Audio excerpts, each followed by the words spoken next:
Okay. Um, Hold on, let me do something. Okay. Why is that? Hold on a sec. Okay. All right, that's good. That's good. Okay, so today is some more story stuff. Um, I was hoping that I would get the whole story, the whole narrative portion done today. So if you don't know what I'm doing, you probably already do. The ones, the ones that are watching, building adventure games, starting with the choose your own adventure style, and I'm currently writing a short narrative, short story version that I can turn into a choose your own style adventure game in quick as I can muster right now. So uh, okay.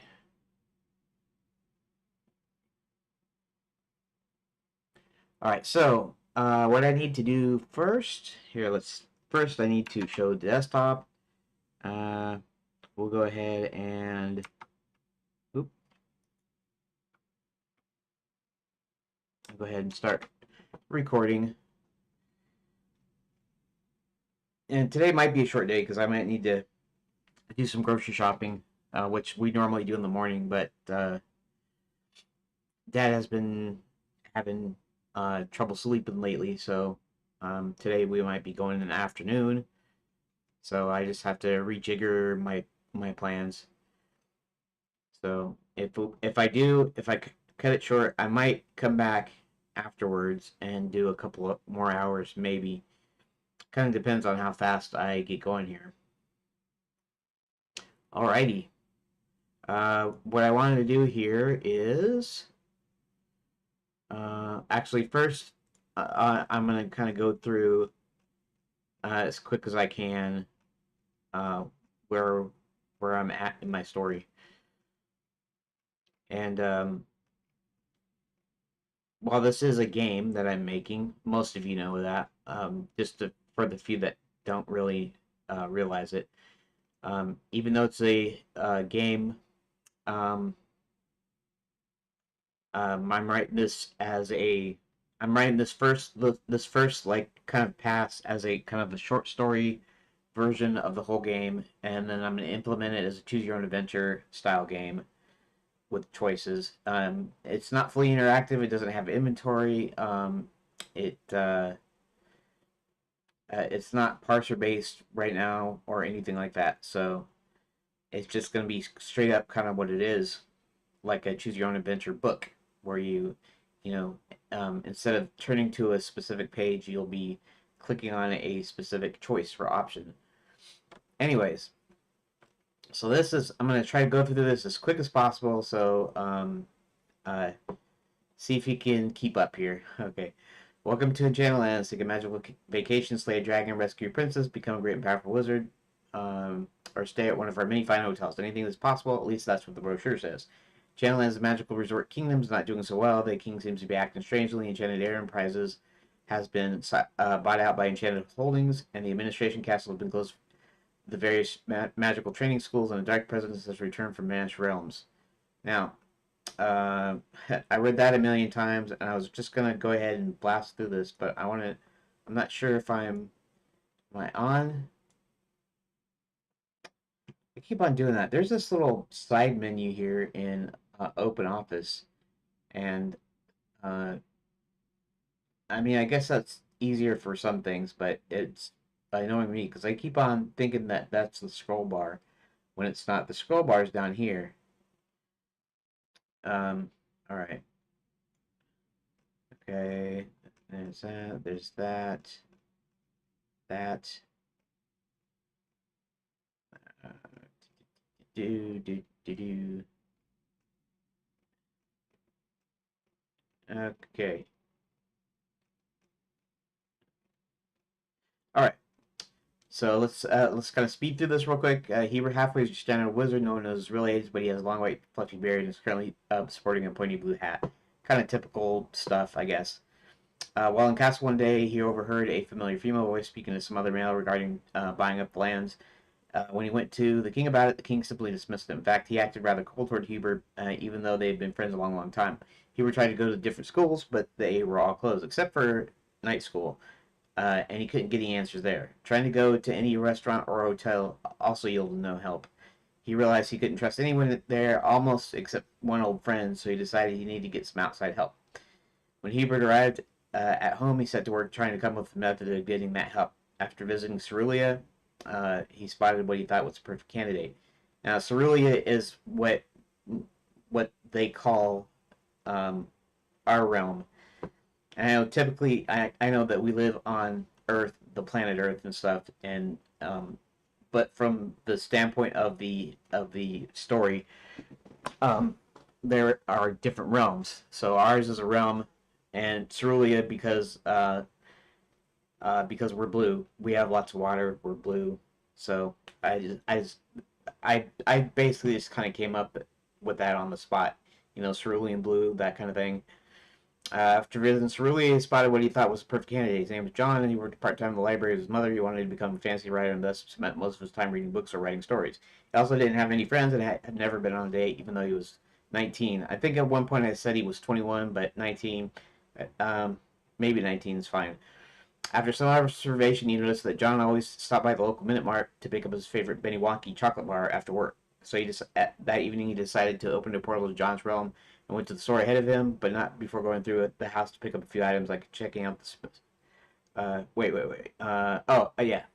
Like checking out the spell book on the table in the foyer and then going to the hat room and picking up a few candidates. After pulling a few different hats, he arranged them on his head and cast a sleeping spell on the manager, and then put the manager in the little office in the back and closed the door. The problem with Hubert is that he has only half of his magic. That means the spell would only partly work. In theory, that means a 30-minute sleep spell might work out for only 15 minutes before having to be recast. So then Hubert waited for John. Only John didn't come within the time he was expected, and Hubert had to recast the spell several times before John entered. I'm not going to read the notes here. These are just notes for later or for something to do with the actual game itself.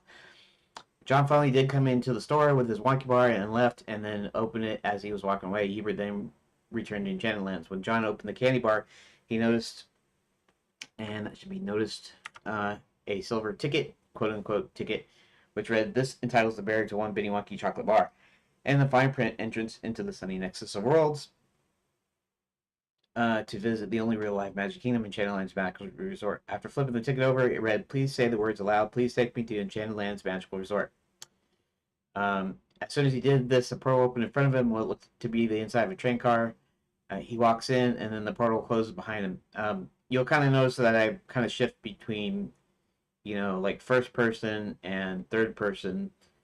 Um, it's just I'm not writing a book or a novel or an actual story to be read, but so I'm not observing all the proper whatever writing stuff. Conductor comes up to him and tells him to take a seat, which he promptly does while observing everything going on around him. Then he sees a small, round little man jump out of the seat in front of him, go in front of the car, put a device on the wall, and then return to his seat. The car started shaking violently and then stopped. Then it started to tilt forward as people started falling out of their seats. The short little man then ran over to another seat up front, sprinkled some kind of dust that sparkled, and slung a beautiful woman over his shoulder, as small as he seemed. He then carried her over to the car's door, opened it, and jumped. This is the last thing John saw before he blacked out. When John came to, he noticed that he was lying on the ground in a forest full of trees without leaves, sort of like winter, but realized the air was a bit warm. Just then a man with a pointy hat approached him and helped him to his feet. John looked around to notice that there was junk everywhere and people were waking up and stumbling just like he was, and observed that junk was really just debris from the quote-unquote train he was riding. "Where am I?" asked John. The man with the pointed hat and beard said, pointy hat and beard said, "Welcome to Enchanted Lands." "Enchanted Lands?" asked John. "Yes, you've no doubt heard about other Magic Kingdom. You mean this? Yes, that one. Well, this is a real Magic Kingdom." "Well, it doesn't look very magic to me. What happened here?" "You were on one of our famous flying trains, and somehow it crashed. Only dark magic can do something like that. Why, you know, in all my years of being here, not one flying train was ever late, ever crashed, ever had a problem until now. What exactly is here?" "I just told you. at Magic Kingdom. Right. So, why am I here? I need your help. You need my help? Enchanted Lands was closed for the most part, and I have no idea why. Enchanted Lands was closed for the most part, and you have no idea why? Would you quit repeating everything I'm saying as a question? Would I quit? Enough. I need some help in determining why things are going so poorly. Did you just use magic did you just use magic and can't you just change it with that? For one thing, I have only half my own magic, and it's a long story, so I won't bother with the details. Secondly, I don't really want my enemies to know what I'm doing until I actually do it. Why me? You, my boy, are the perfect candidate. You live with your mom, no girlfriend, into books all the time, no regular friends. I couldn't have chosen a more perfect candidate. I have friends. I don't read books all the time. Huber then proceeds to tell him why he's perfect for the job, and eventually John relents. John then relates all the events that happened to him and when he got there. When he came to the princess whom he just thought was a beautiful woman, Hubert realized she was the princess from Verdant, scheduled to make a speech at Princess Prep. That must be Princess Karen from Verdant, said Hubert. I think we need to find her first, as they thought her important enough to kidnap. I'll get right on that, Chief. No doubt to help me, correct? Yeah, sure, to help you. Hubert then sends John over to night school and Princess Prep to get some answers. The first thing John does is find a way to get onto the school grounds by observing the guards in various nights and others going in and out. He devises his way in. At the entrance to the grounds are two armored guards arguing with each other, but standing in place. There are various souvenir stands and food carts around the entrance. As John approaches the guards, the swords come down to block his path. He uses his skills to gain entrance to the grounds. I purposely kind of left that vague, but I wanted that in the story because later on it's going to be like a puzzle. It's going to be a couple of puzzles, a couple of different ways to actually get into the into night school. The grounds consist of the barracks, which are in several tents. There's a jousting arena, a man-to-man combat arena, the mess tent where food is served, several tents for various disciplines like maiden saving, dragon slaying. There's the main tent where you enroll in night school. Inside, in front of the main tent, is a bare patch of ground where several groups of students loiter about. Several knights are walking around, even various cliques, like those formed in school, are on display. There are a few what looks like to be princesses admiring the jock knights as they flex. As they That's not that important, but I like to correct some mistypes. As they flex and brag, they tend to have giant letters on the back of their armor. There's some geek knights with their high-tech abacuses, some wearing taped-up glasses over their helmets, some wearing pocket protectors on their armor, all wearing armor. Then you have the babe knights wearing pastel-colored armor and gossiping. Some knights are sparring, but they seem to be actually inflicting damage on each other. Not very welcoming for tourists, but then again, you don't think you see any. After asking around, John finds out the schools were closed one day, and the only explanation given is refurbishment. Night schools left open so they could actually train the military, and since there didn't seem to be many tourists around, they decided to train them with real weapons and real fighting. He also learned one day the dragons started acting evil and it was no longer safe to be around them. He also learned that Princess Karen was due to speak at Princess Prep, but hasn't shown up yet. But it doesn't matter anyway because the school is closed. Okay, and the idea about the dragons is this is supposed to be a resort. In other words, you can come in and you can slay a dragon and stuff, and it's all safe and magical and all this stuff. But the dragons have actually started acting uh, like they're expected to act, right? Raiding villages, burning down things, that sort of thing. Anyways, he learns Princess Prep and Wizard Year both closed. Fairy God College is probably open, but they're not letting anyone in or leave. John manages to find his way into Princess Prep. Once inside, he manages to make his way to the headmistress' office, where after looking on her desk, he finds a piece of paper with the words Princess Karen Verdant's itinerary. After looking at the list, the first thing he notices is at the top is an item saying that she was supposed to go to the Grand Enchanted Landian Hotel after she lands. John then starts hearing muffled sounds in the room. He still can't see what it is. In the room, it looks fairly normal. There are two identical plants in each corner behind the headmistress's desk. After examining the plants a bit more, one of the plants seems to have wrapped its leaves around something. With a little effort, he manages to pull off the plants to reveal the headmistress. After being freed, she tells John that a woman entered her office and then cast a spell on one of her plants, which managed to wrap its leaves around her and wouldn't let her go. But from what she could see, the woman opened her desk, pulled out the princess itinerary along with the hotel tickets and the badge and various other odds and ends, and then left her here to suffocate. John notices the tickets are gone. Okay, so that one I kind of made up kind of on the spot almost. There was gaps. I put kind of gaps in between the plot points so that later I could fill them in with puzzles or gameplay or something. But doing it this way, I find that I still have to come up with something. So coming up with stuff on the spur of the moment um, is so basically I'll have to come up with stuff quickly spur of the moment just so I can get stuff going, even if it's not any good and even if it won't end up in the final deal. Okay.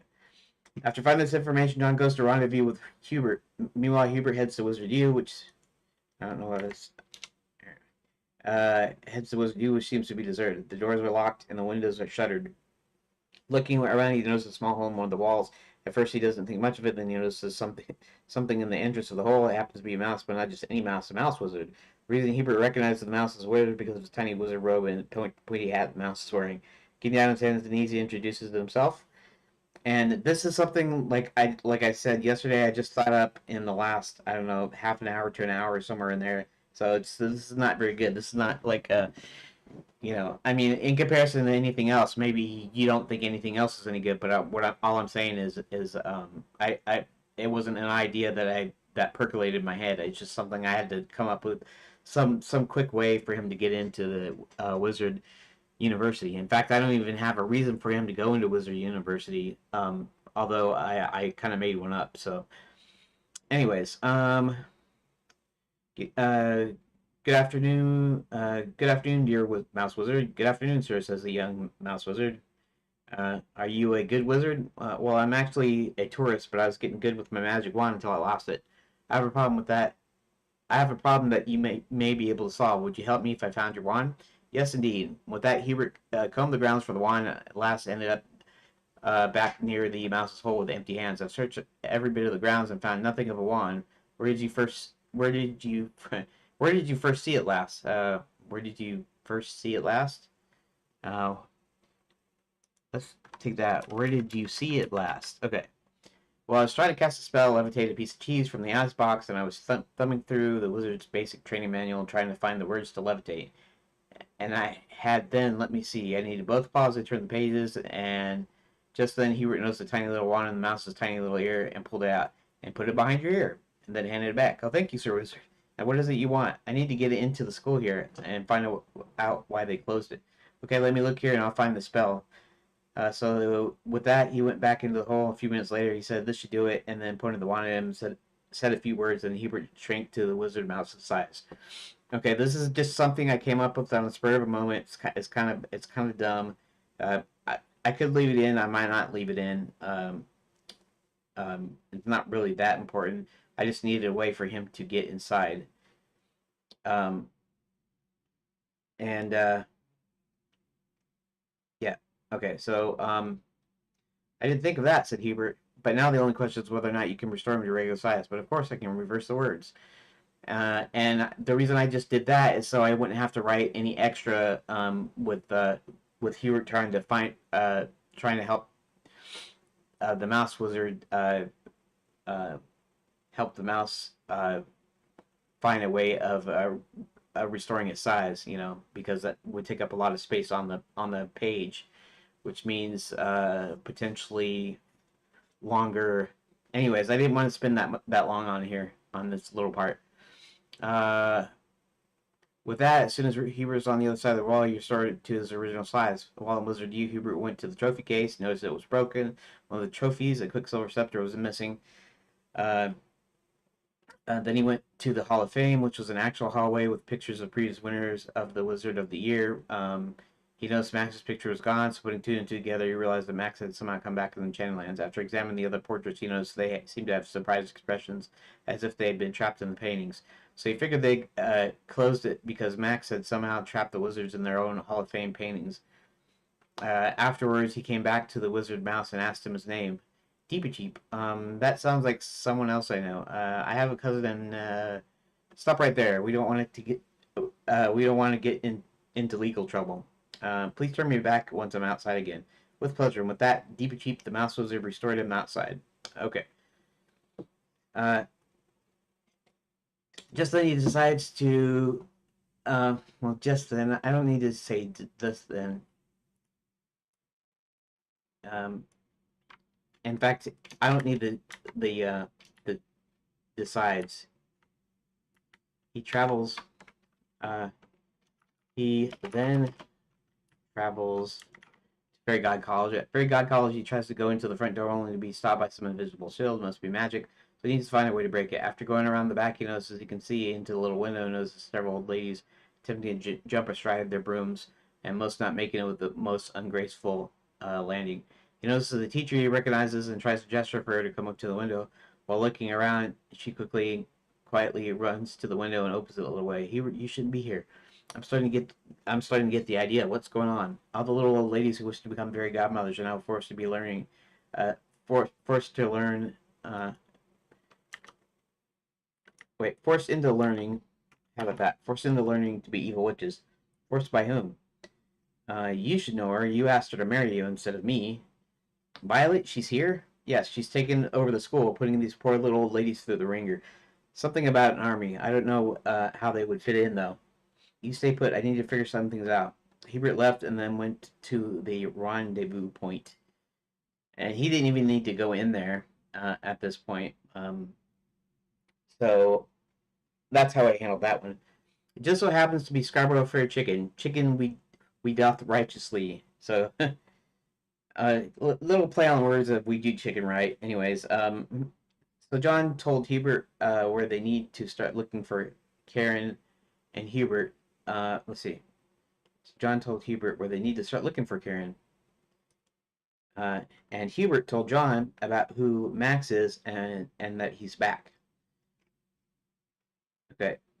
Hebert decides he needs to call an old friend, and finding the nearest magic mirror, he puts in a call, quote unquote, and what appears on the mirror is what looks like almost like Dracula, in a sort of goofy, lovable way. Hebert, now, Hebert, how good of you to call. We haven't talked in ages. What's going on? Hubert then proceeded to tell him the whole story about the kidnapping, about Max coming back. Count, I need a favor. I need you to turn into a bat and explore the Grand Enchanted Lanian for any signs of Princess Karen. Um, Anything for you, my old friend. With that, the Count did indeed turn into a bat with a flash of smoke. He was off toward the hotel. Flying around the windows, he noticed that one that's cracked open with a woman dressed in what appears to be royal garb. She starts to pull the dress over her head, but walks into the bathroom and closes the door before the Count can get a better look.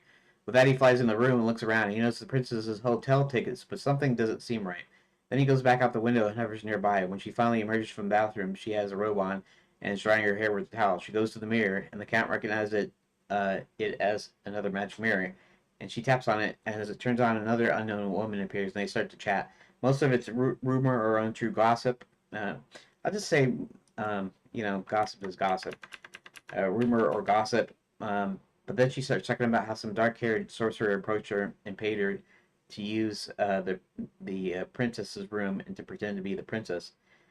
They don't think I know, but I've seen where they're keeping the real princess. Then she pours herself a glass of wine from a bottle that seems to be almost empty. Have you seen her? What does she look like?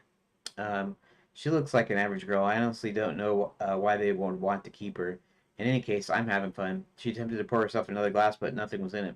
Oh dear, I drank all my wine. I need to go and get some more. I'll talk to you later, Mabel. And with that, she left the room and then came back with another bottle. Not wanting to have to wait till she finished all of her new bottle, he flew in, knocked. I'll say the Count because yeah. The Count. Oops, Count flew in and knocked the bottle over, causing the wine to spill. Oh, pooh, now must go back down to get another bottle. She started to leave once again. This time the Count followed her without being detected. When she entered the wine cellar, she went straight over to the giant cask, and the Count couldn't help but notice what he assumed to be the princess tied up to a wine cask. Count returned later to FC to bring back the news. Well, boys, looks like our beloved Princess Karen of Verdance is actually tied to a wine cask in the cellar of the Grand Enchanted Lanian. I couldn't do much more than look as a bat, but as a man, I'm just as fit as the rest of you.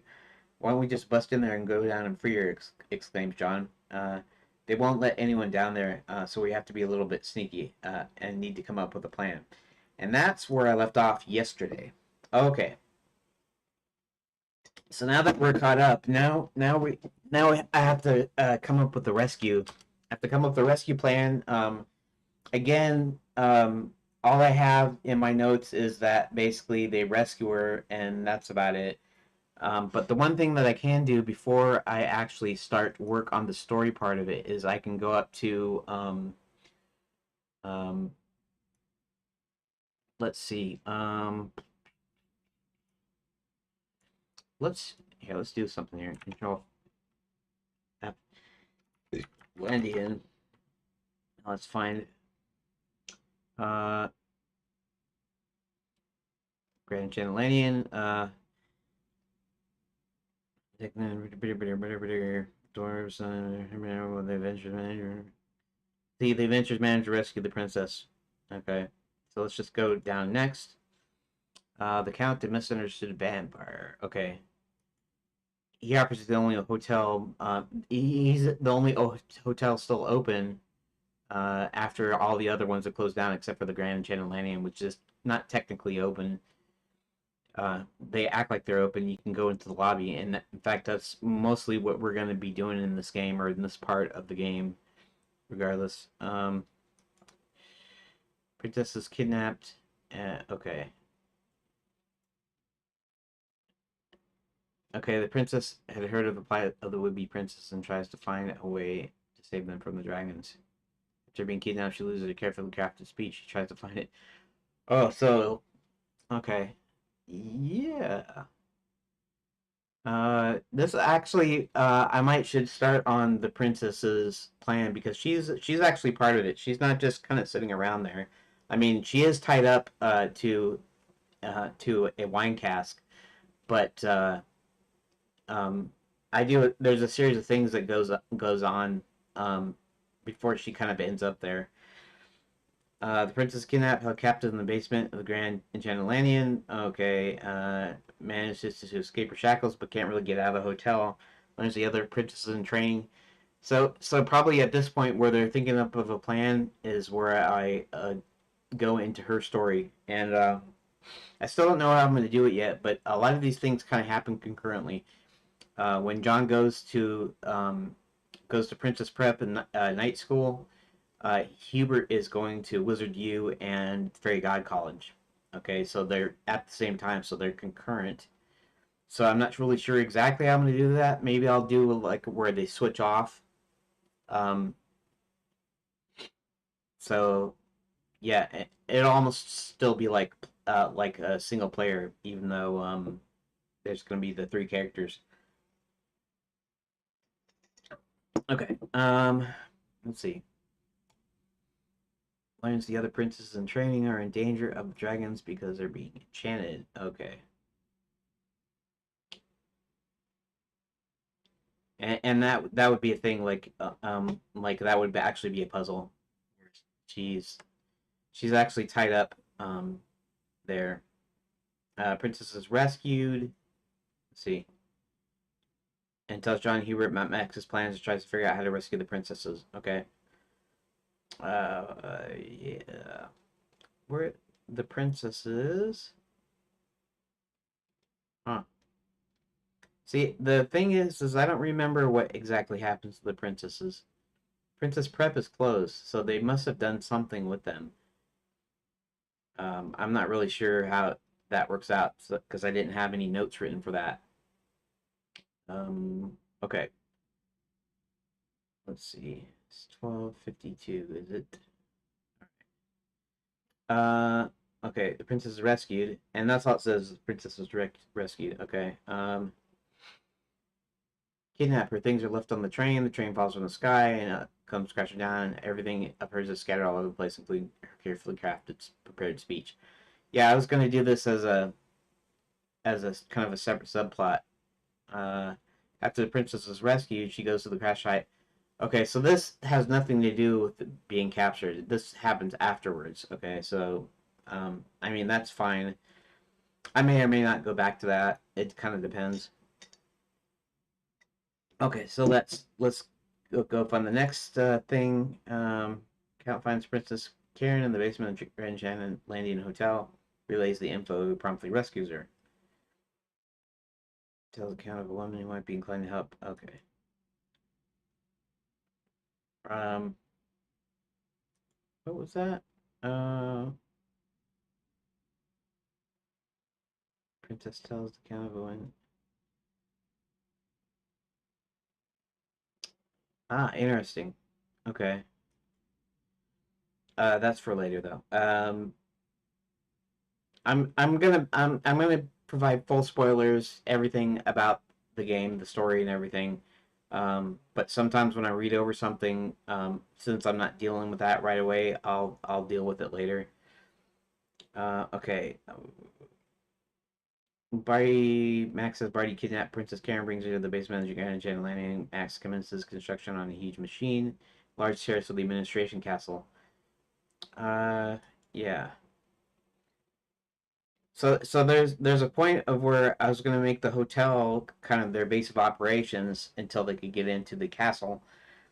And here, he's already in the castle and he's building this large machine. And in fact, I don't even go that far on the machine part, which I still kind of want because the idea is he's gonna be opening all the portals. He needs a giant machine to do this.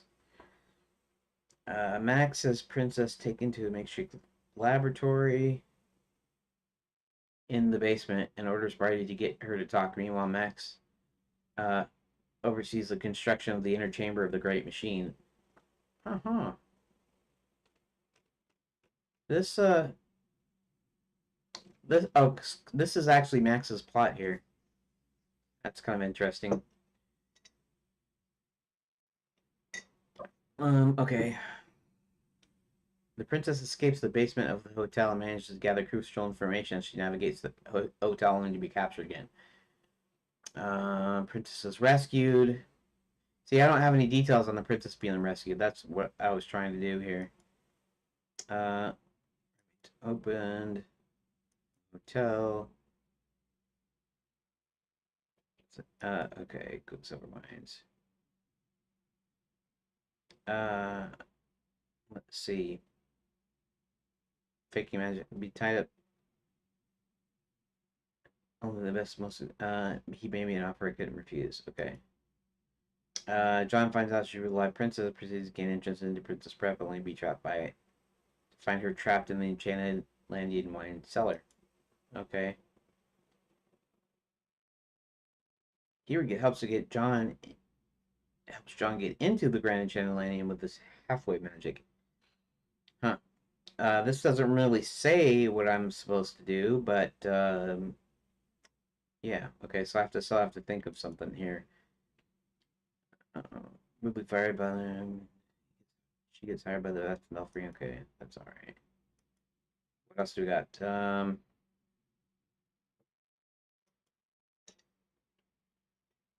Okay, so I don't really have any actual things, so I still have to come up with, and part of it in one point was supposed to involve Hubert's magic. So we'll get to figure out. We'll have to figure out how to do that. Anyways, here, let's switch this temporarily while I check a couple things here.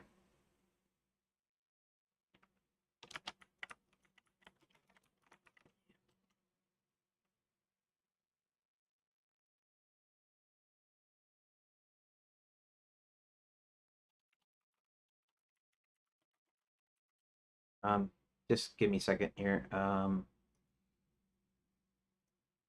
I am occasionally I'll be checking like IRC and Discord, and right now I'm trying to make sure that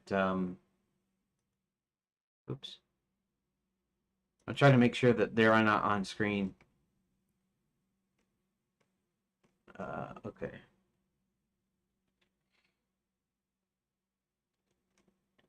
Okay. Anyone do you just a second here? Uh, can't watch. I'm at work, but I love that you're streaming your dev. That's cool. That's nice of what channel am I in right now? Oh, I'm in the Redot Discord. Okay. Yeah, yeah, yeah.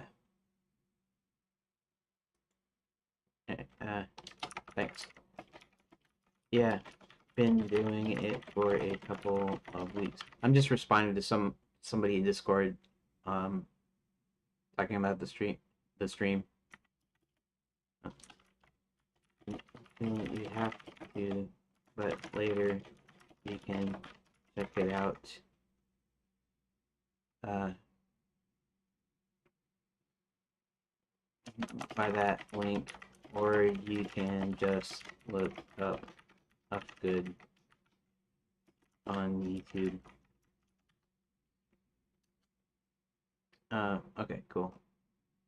Anyways, that's kind of cool. That's actually the first person that responded to me in the Discord, the Redot Discord community general channel.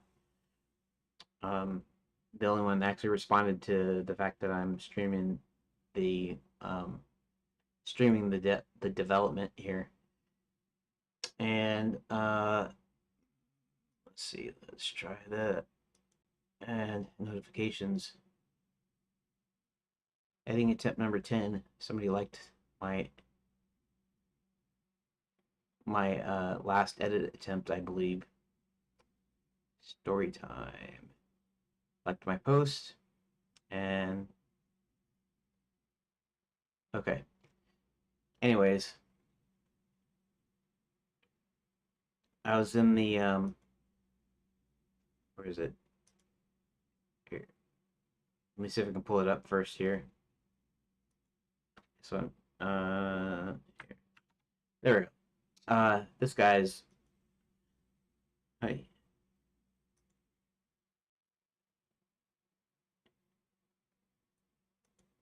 Anyways, this looks pretty cool.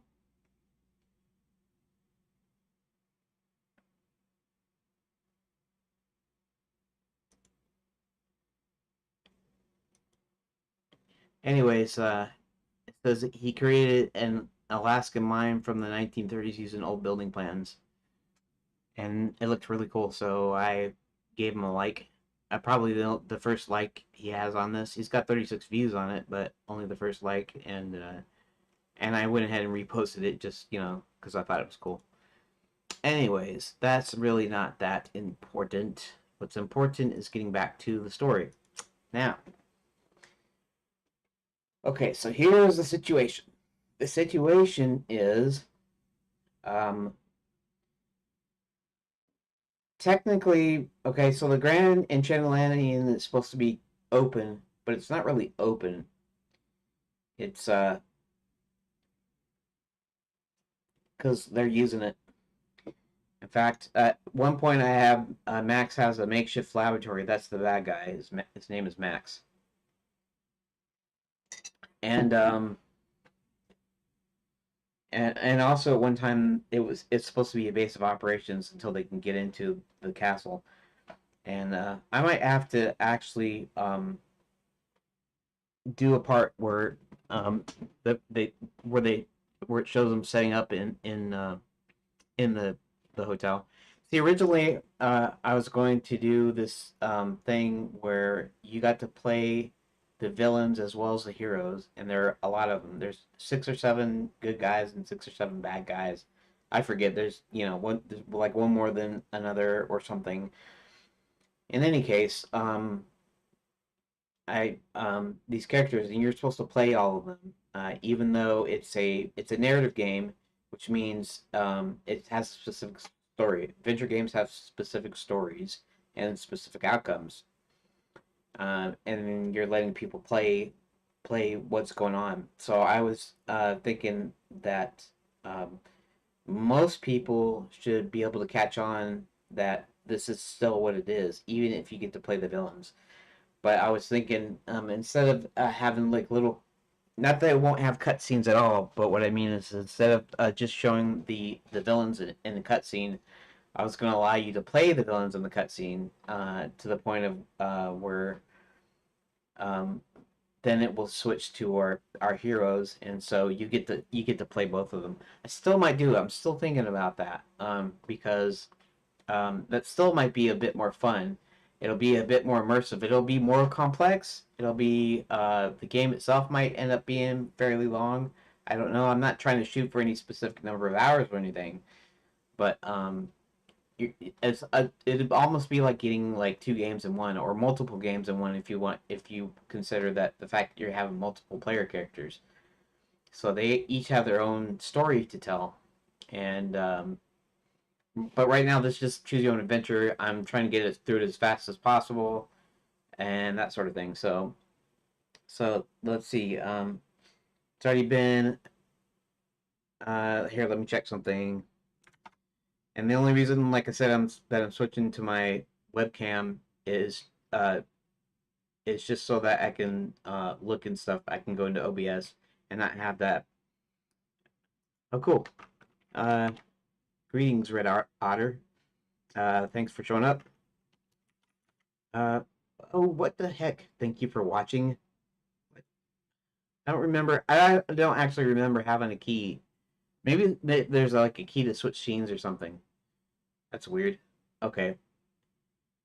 I was trying. I always have problems typing in the chat in the chat window in OBS because for some reason, even when I click into the text box, it does not switch over there.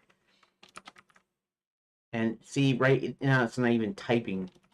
Greetings. There we go. Red. Thanks for showing up. Yeah. I have been essentially kind of advertising by I post the link on X in the Redot community and of course to the rest my followers. I don't have many followers, at least not many actual followers. A lot of the followers I get are just some fake Instagram influencer, not Instagram necessarily, but some fake influencer. It's usually like a woman that doesn't have any posts, and then they have some link to something.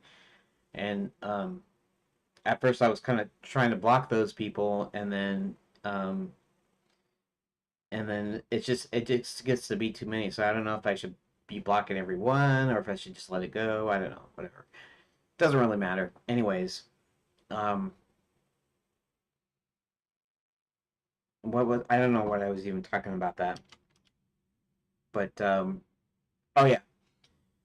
So I'm posting the link in X. I'm posting it on a couple of different channels in Discord. Like I have TIG Source Discord in the GameDev.net Discord and the Redot's own Discord. And so I'm posting links to my streams there. And then I got a couple of other places, and then in a few IRC channels, and it's going to be quite a bit. And I'm wondering if people are starting to get tired. Although I do get more viewers by doing that, so I might continue to do that until I'm like really going, like the progress is really going. Like when I start dropping my edit streams. Right now, the original plan um, was to dev for 2 days, then edit those streams into an update video, and it would happen every Wednesday and Saturday. Well, it's taken forever to do just one, and I'm working on just the second one, and I haven't got very far. So I haven't actually uploaded any actual updates. It's all been the streams. Um, and so I'm doing that bi-weekly, and then I'm going to drop it down to weekly, and then I'm going to drop it down to every 2 weeks so that I'm mostly doing game and not doing as much on the editing.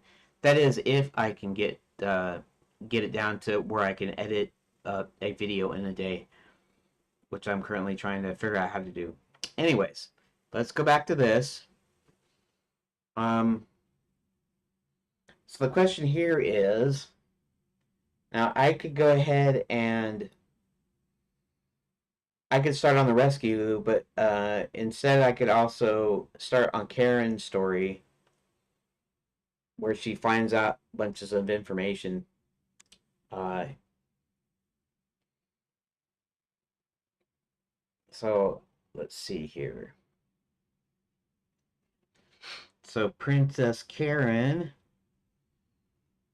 she manages to break out of her shackles. So I'm gonna have to figure out a way of doing that. In other words, okay, so I'm not opposed to the old damsel in distress kind of, the guy coming in and rescuing the girl and then getting the girl or whatever.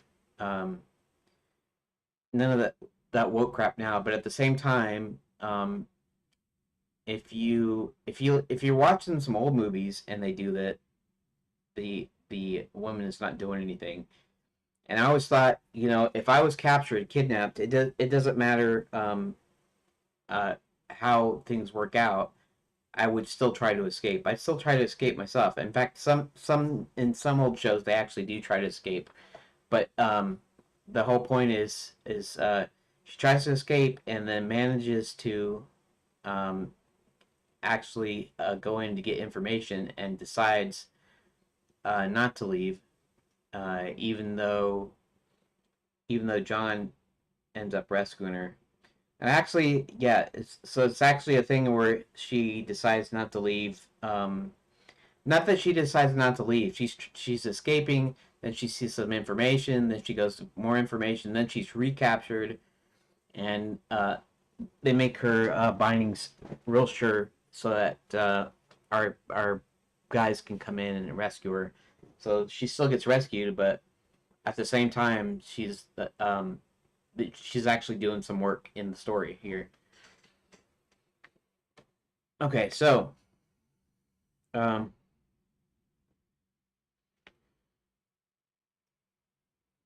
and I also have um, another kind of problem with how to tell a story when things are supposed to be happening at the same time. And Lord of the Rings did that in the last four books, um, because they had Sam and Frodo go one way, and then Aragorn, Legolas, and Gimli were going another way. And so basically, these things were happening kind of at the same time.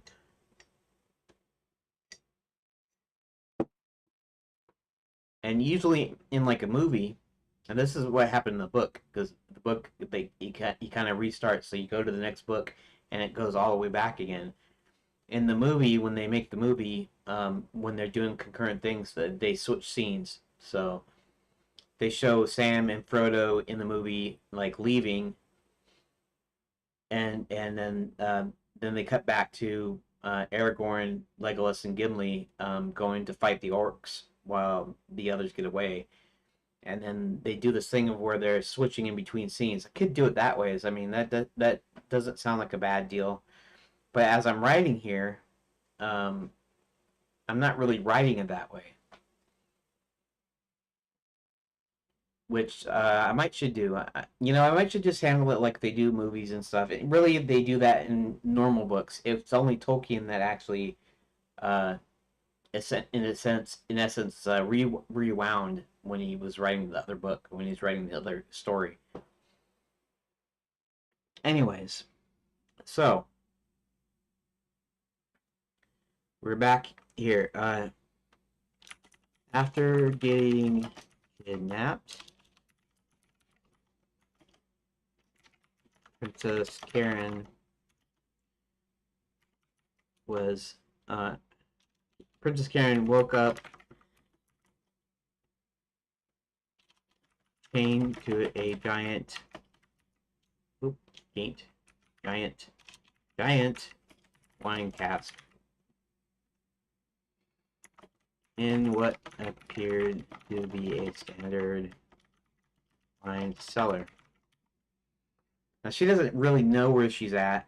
She just knows that she's in a wine cellar. Okay. So, the first thing I need to figure out is how does she get out of her shackles? I could do the standard hairpin thing. Somehow she manages to take a hairpin out. That's kind of a traditional trope that's in a lot of movies and stories and things. Or I could find a way of thinking up something different.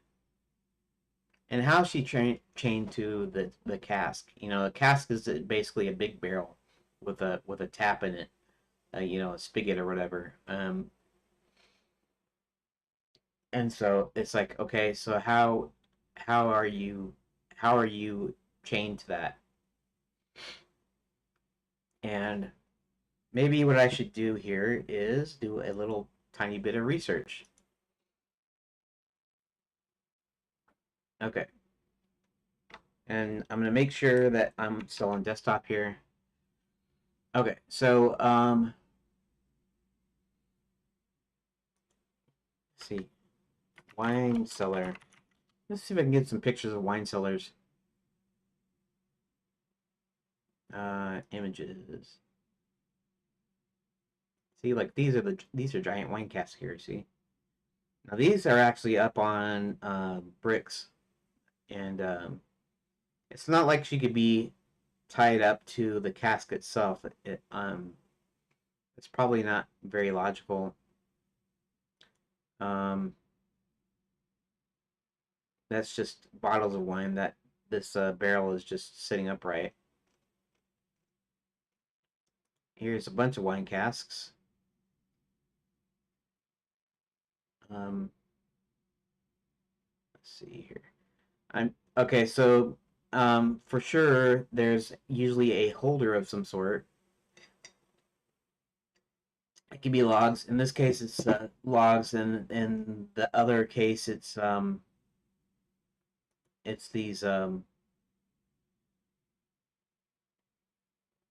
these brick struts there that has this wooden thing on it. Okay, so I'm just getting some idea here, mostly. It's crazy how people spend money collecting wines to drink. It's like I don't know. It's just a crazy thing to me. I don't even like wine. I know a lot of people like wine, but I'm just saying, you know, even if I'm rich, you know, and I like wine, I don't know that I would have something like that. It just doesn't seem practical to me. But you know, you like what you like, so I'm not really harping on that. Wine cask.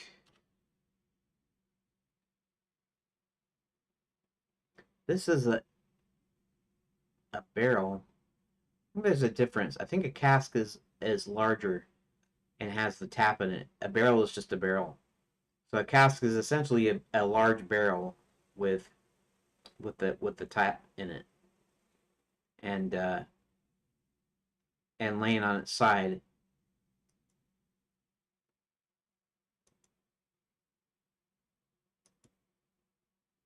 See, these are just pallets that they put on them. They might have grooves in them so that the cask does not roll. See, it's got little struts or little I don't know, cleats or whatever you want to call them. And so the reason I'm looking at this is I'm trying to figure out what um how do you get um how do you get tied up to one of these things? I mean, you don't really. That's the point. Okay. Let's go to back to all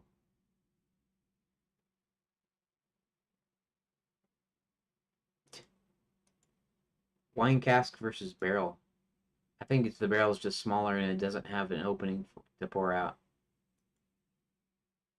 Some differences. Now this is the Brave AI assistant called Leo, I guess. Uh, Cask is a general term that refers to a container used to store or age wine, while barrels is a specific type of cask with a standard size. Wine barrel is a type of cask typically made of oak and has a standard size, usually around 225 liters. Wine barrels are used to age wine and impart flavors. Okay. Cask, on the other hand, can refer to any type of container used to store wine. Huh. That's what they say. All barrels are casks, but not all casks are barrels. I didn't know that. I would be thinking it was the other way around.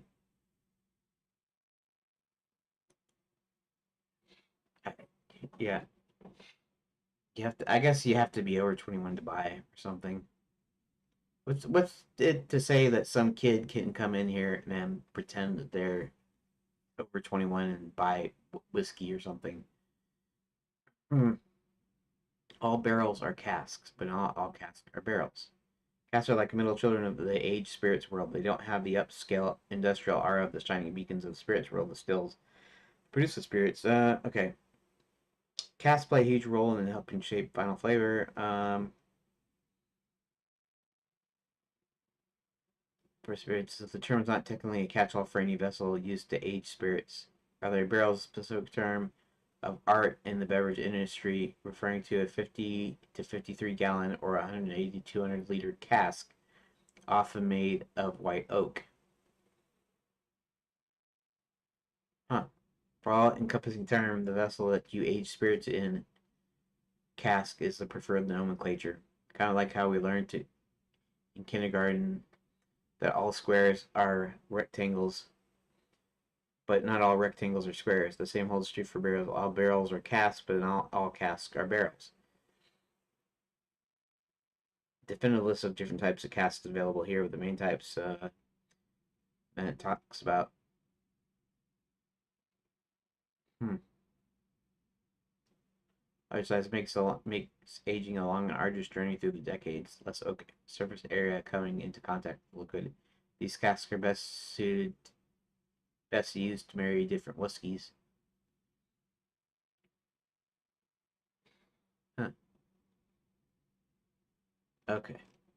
I'm not really. Oh, hogshead. The only reason I know the word hogshead is from the um it's from a song on Sergeant Pepper's. Uh,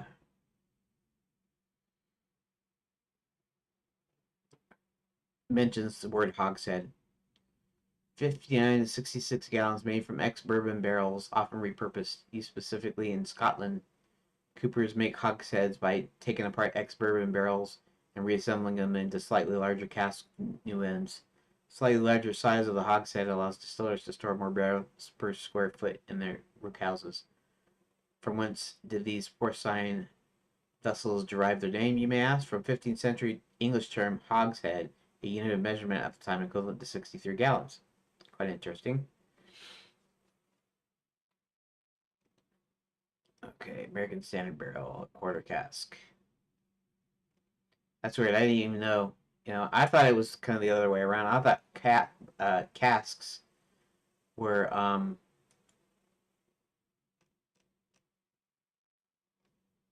uh was the larger basically, and the barrel was just smaller and didn't have the tap in it.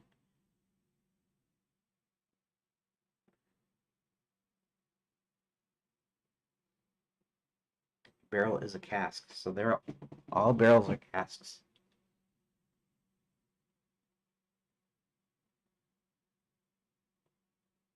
Hmm. Cask can be any size. A British beer barrel is about 36 imperial gallons, if I remember rightly. Huh, interesting. Okay, I don't care that much.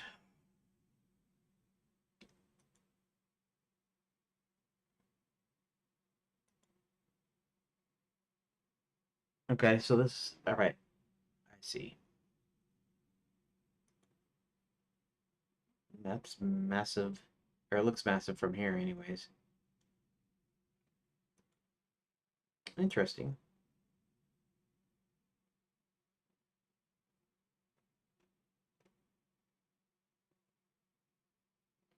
Okay, so what do you call the thing that holds the wine cask or barrel and keeps it from rolling around? What do you call that? All?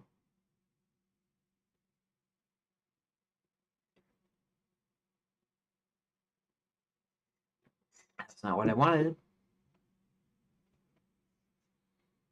Uh, no, that's not what I wanted. Okay, let's ask the AI. That's not what I asked. That's asked. What is the support? What's the thing that supports the barrel or cast while it's sitting on a level surface?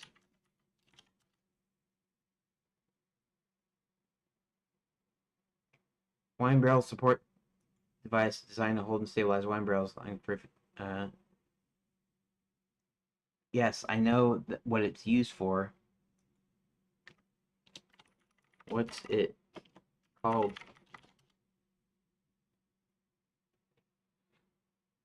Oh, cradle, right? Obviously, I should have. I should. Well, I did. I kind of. That was my first thought was cradle, wine barrel, cradle,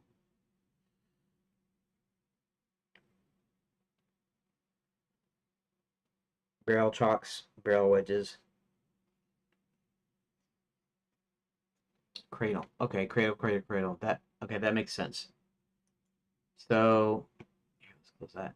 Those are just the Brave ads popping up. Um, if you're not seeing that, uh, if you're seeing that.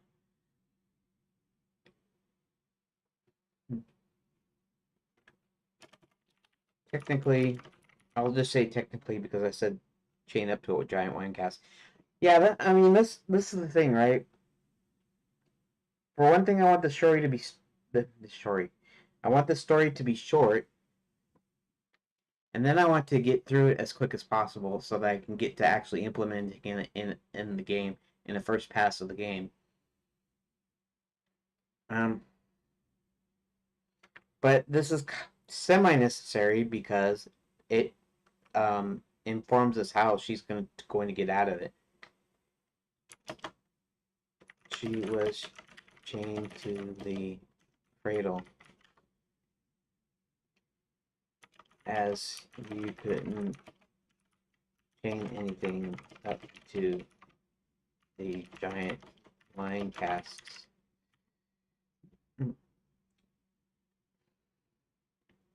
Okay.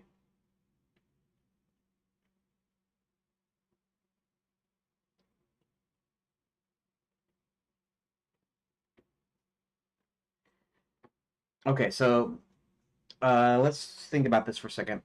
Okay, so how I don't know if a mind map would be something that would help me. I mean, I could try it, but then I don't really know how to do mind maps. I have never really done them. You know, I mean, I've done some brainstorming before, but yeah, I'm not really positive here. Um, chain up the cradle, as you can chain up the giant wine casts. Um,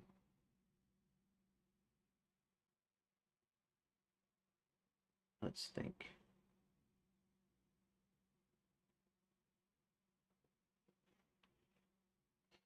First, it's got to be shackles. So she's technically she is shackled.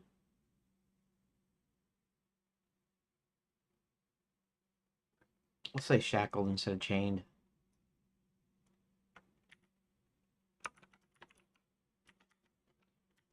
Technically, she was chained to the cradle, as you couldn't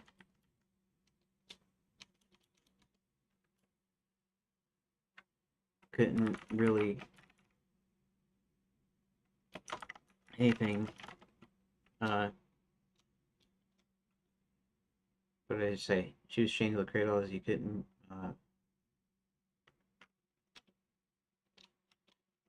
There really was a way of uh, wrapping the giant cask.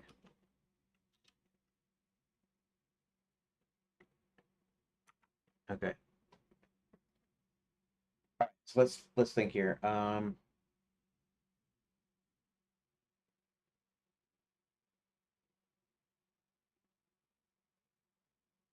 And what's in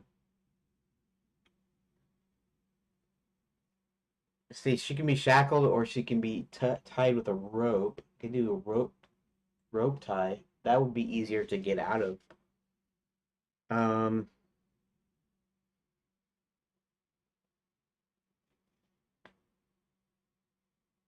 she was tied. Let's say tied. She might be able to get out of her shackles uh, with something like a hairpin or something.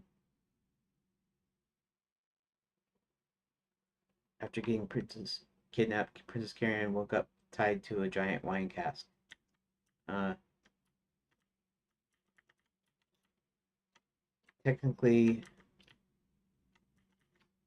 the rope was tied to the cradle. There wasn't really a way of wrapping the giant cask. Okay.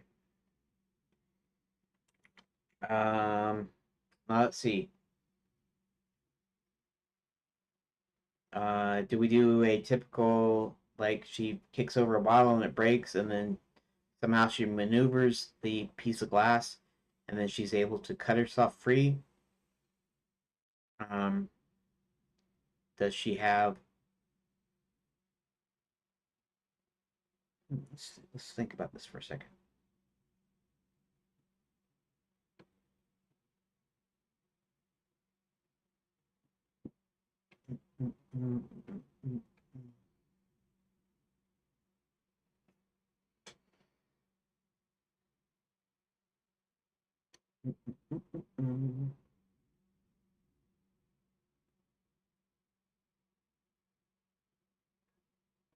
Okay, let's do something that's maybe a little bit overkill. But here, let's pull up Blender. Let's do a 2D animation. Technically, I'm not interested in the animation part of it, and let's see, because I haven't used my drawing tablet in ages. It's an old Wacom, how they're pronounced. They used to pronounce it Wacom, but Wacom, I guess, is the way that they all pronounce it. Actually, I think it's the way the company, at least the advertisements in the company, did themselves. It's like dusty. See, this is my Wacom in 203, which is from like 2010 or something. It's like old, moldy oldie. It still works though. In fact, I didn't even need to do any drivers or anything in here in Linux. In Windows, I have to find the old driver to be able to use this thing, but here it works just fine. And I can also erase. And I guess they changed a little bit how they do this too, because now you're actually erasing like parts of strokes or something, I guess. Whereas you weren't really doing that before. Anyways, I don't know if I want to try a mind map here because it might not be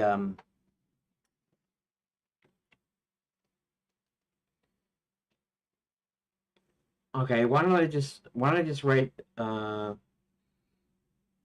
okay.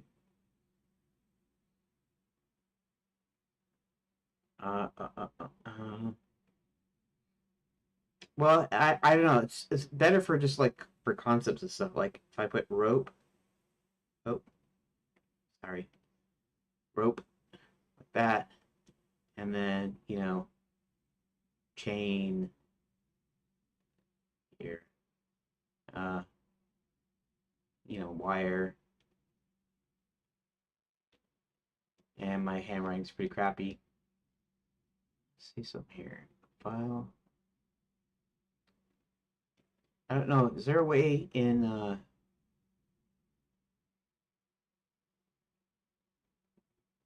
yeah. I mean I can change the radius here. I guess. I don't know. I don't know that. I don't remember the hotkeys or nothing. I played with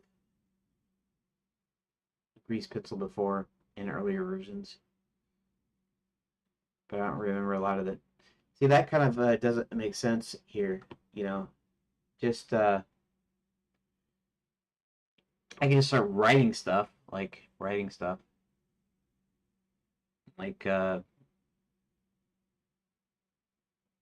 shackles,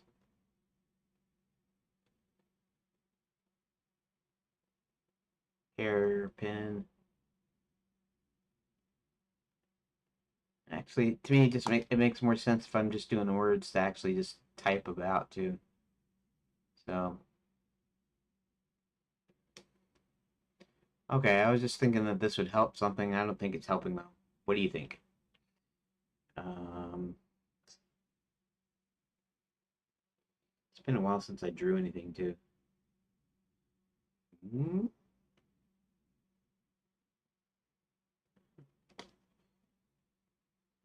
This is fun, but this is not helping me out, is it?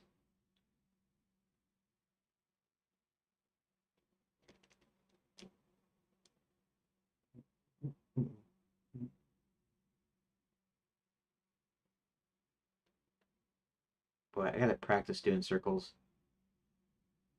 you know.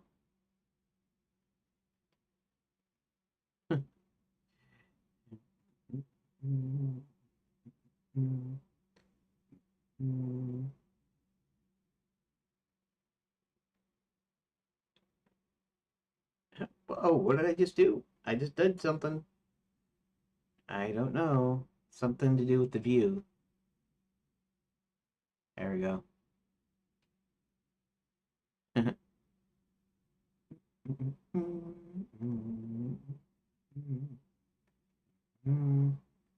Pretty crappy version of Mickey Mouse here. I mean, I used to could draw on paper, something like that. Anyways, that's kind of crappy, but whatever. Let's go ahead and close this. And okay, and I'm done with that, I guess. All right.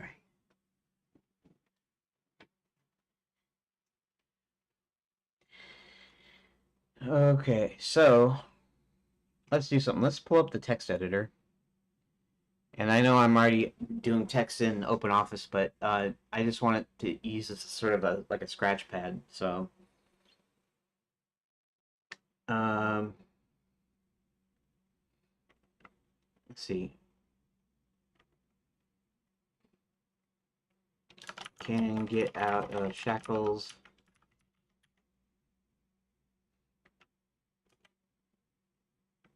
with hairpin.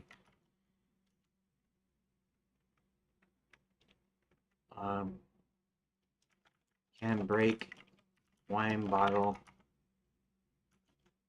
Use broken glass to cut rope. If you have a candle nearby, you could put the rope over the flame in order to burn it off. What else? The candle one isn't very practical, although if I wanted to make it be a thing, I could, considering that this is medieval style. Now they got magical lights. They got magic that helps them have lighting. But for instance, say there's no real lighting down there, and you have to take a candle, and so you have a candle. So somehow her captors left a candle carelessly down there on the floor, and she was somehow able to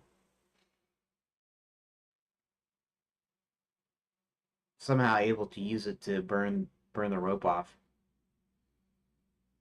What other ways? What other things could I think of?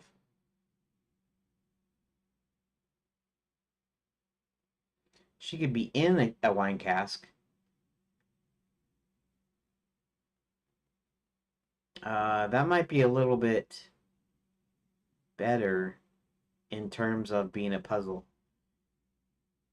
Because right now, the count was able to tell that she was actually down there.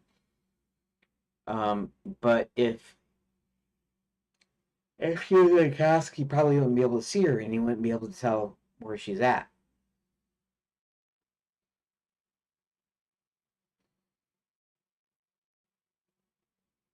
Hmm. Choice, decisions.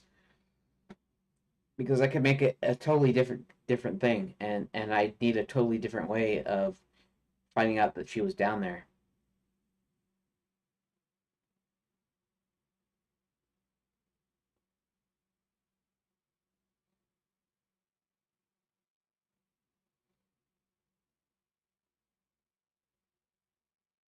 Hmm. That's a thought.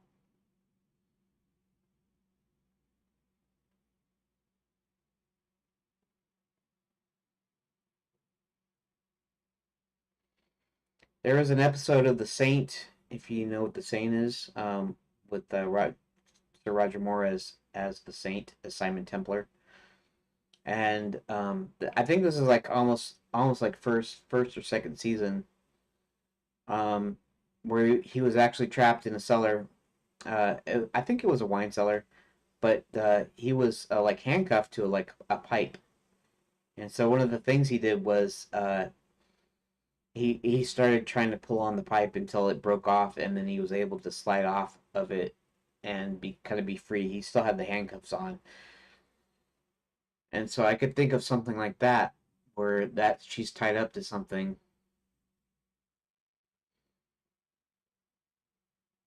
um, some hook or something. I don't know what's in a wine cellar though. Um, let's see something here. Let's do something here. What was typically in a medieval wine cellar?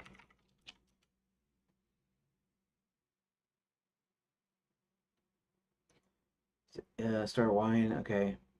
Barrels, earthenware jugs. Yeah, I know what it's for.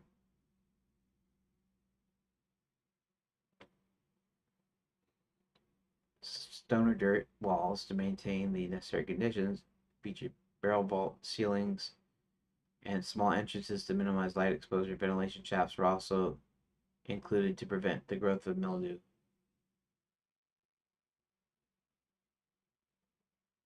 Hmm.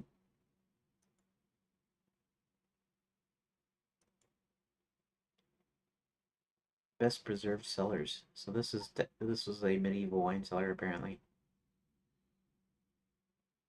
Hmm. Let's see. Some of this is just art. That's baking. There's a guy trying getting some wine out.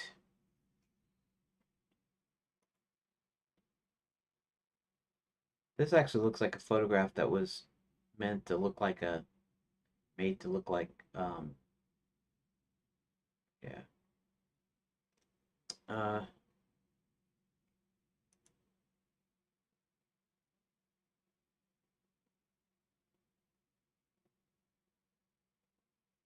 After its transformation into a wine cellar. Hmm. Interesting. A short history. Uh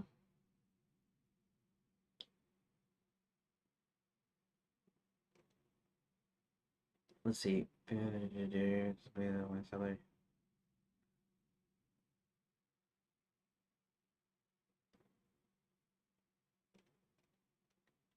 Oh. Importance of darkness and steady humidity to keep the wine understood in Rome times wine cellars medieval innovation. Monastery cellars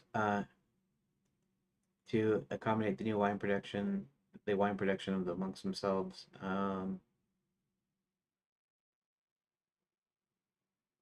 Vaulted ceiling, thick stone walls, minimal light.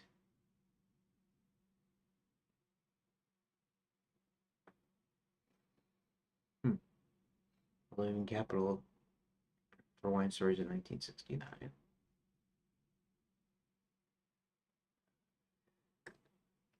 A oak fournier in the 14th century cellar of the Hospices de Strasbourg, which is still filled with white Alsace wine. I don't know how you pronounce Alsace. Whatever. 7th century. Okay.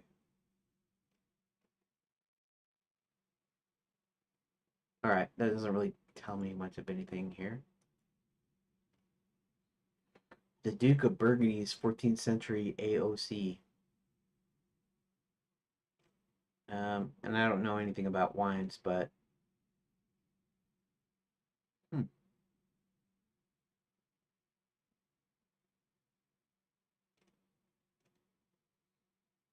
let's do a thing here though. Do AI. Do I let's see? Do I want to do Grok or should I do Chat GPT? Mm, I don't know. No, I didn't want YouTube. Why did I click YouTube? Uh, this is what I want, and this is what I want. Let's see. Let's see if ChatGPT can help me figure this out. uh, Actually, this is probably a good use for AI because trying to figure stuff out, trying to MacGyver your way out, you know. Um, if I was trapped a wine cellar and tied with rope to to uh, a wine cask.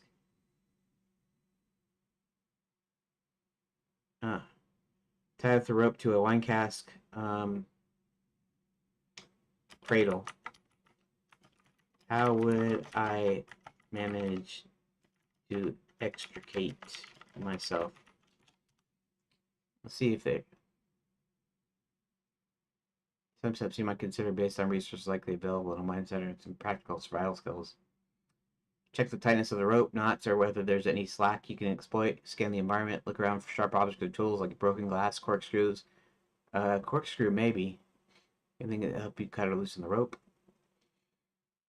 Loosen rope. Try twist or wriggle your wrist to create a more space between you and the rope. If possible, move your hands to a different position to reduce tension. Rub the rope against the rough edge of the cask or cradle or any protruding surface to weaken it or fray it. Reach for tools. Stretch out your hands or feet toward nearby objects. Wine cellars might have corkscrews, broken bottles, wire or hooks, sharp-edged crates. If the cradle has any movable parts, try to leverage them to break free. Use weight or momentum to break weaker wooden parts to loosen the cradle's structure. Haven't thought of that. Now, she'd be, I don't know, a typical actual female, biological female. She wouldn't be necessarily super physically, physically super strong. Not that she couldn't be, but she wouldn't necessarily be. So, she might not be able to move the cradle uh, by just pulling on it. Okay, signal for help, make noise, use light, stay calm and strategic, conserve energy.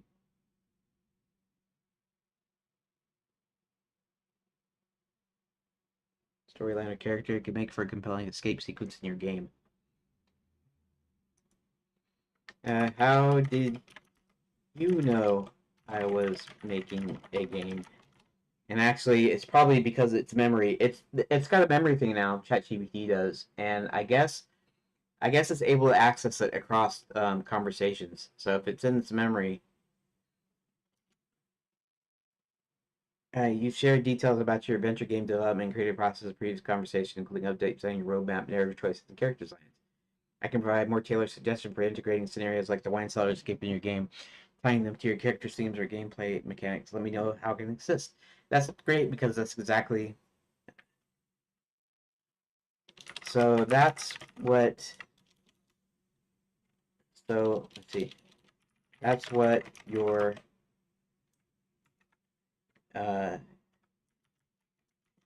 memory updates are about. So you can access information from various conversations.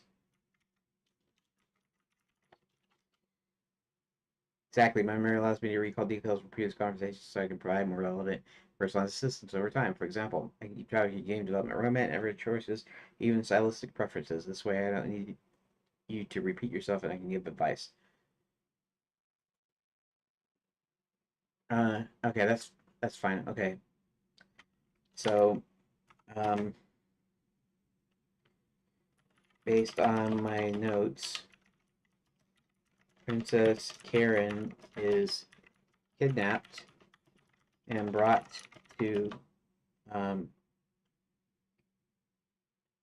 enchant the Grand Enchanted Landian Hotel in the Magic Kingdom turned resort Enchanted Lands.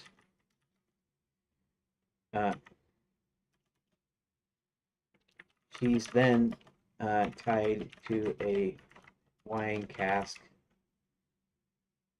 a giant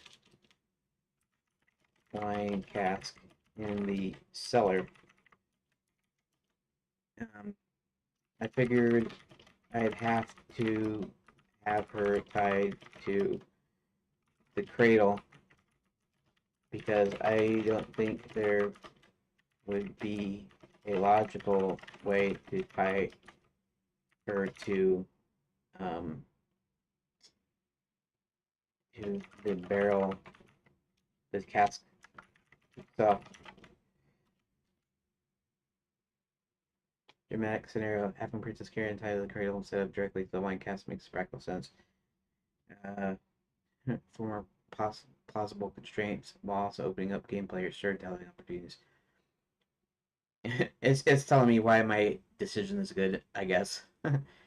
Realism: someone trying to run a cast would be unstable and impractical. They'd likely slide off or the ropes wouldn't stay secure. The cradle being a structured frame provides anchor points for the ropes. And the thing is you probably could, like when they chain up barrels to go on like a ship or something.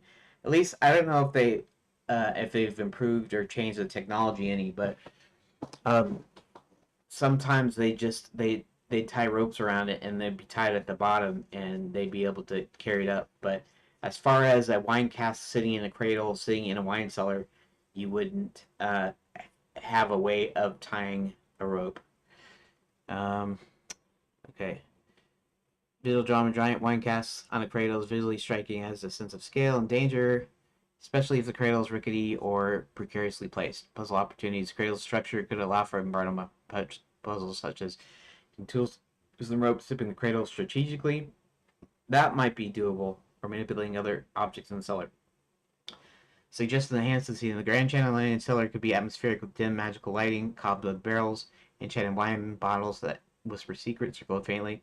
That's not a bad idea. It's actually coming up with its own ideas for a magic wine cellar. You know, uh, that could be part of the deal. That's not a bad idea. I could add that to my thing. Add unique magical details such as enchanted rats guarding her or wines cursed to disorient intruders. You know, rats guarding her. I might could use a rat. You know, the mouse wizard could be a rat wizard. Could be related. He said he was a tourist though, so I don't know if I do that or not. Tool base escape. Princess Karen spots a corkscrew or glass shard she can reach to cut the ropes. Environmental interaction: she rocks the cradle back and forth to knock over a nearby shelf, creating a distraction or freeing her hands.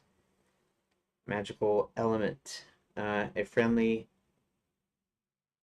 enchanted object such as a talking wine bottle helps her by rolling into her reach or cast. That's not a bad idea. Thematic resonance: pulling a portion of her spell integral to the villain's plans. Her escape might inadvertently sabotage these plans, creating a satisfying narrative twist. Huh. Okay.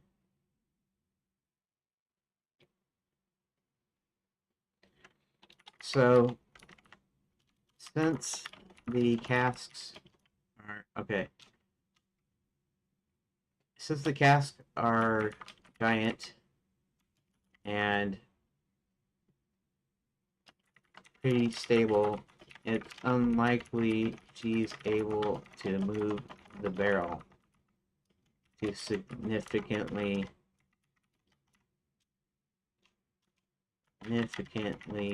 dislodge cradle. Um, in another version, she's actually shackled with shackles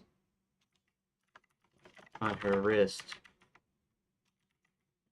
um, and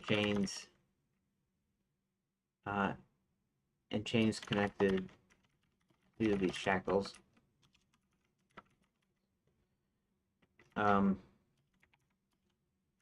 if she were shackled in this way, what would be a good way to try to escape out of that? Shackling Prince Karen reduces that level of difficulty and tension, but also opens up interesting escape possibilities. Chains connected to the cradle or a part of the cast structure. Here are some creative scenarios. If the shackles are old or poorly maintained, she could test the chain for weak points. Rocking back and forth might stress the weakest point, eventually breaking it. Okay, that's a good one. If the shackles connect to the wooden part of the cradle, she could use it to leverage to snap or loosen the attachment point. That is something, even if she couldn't push over the dilly, she could somehow like wrap it around and use it to pull or something.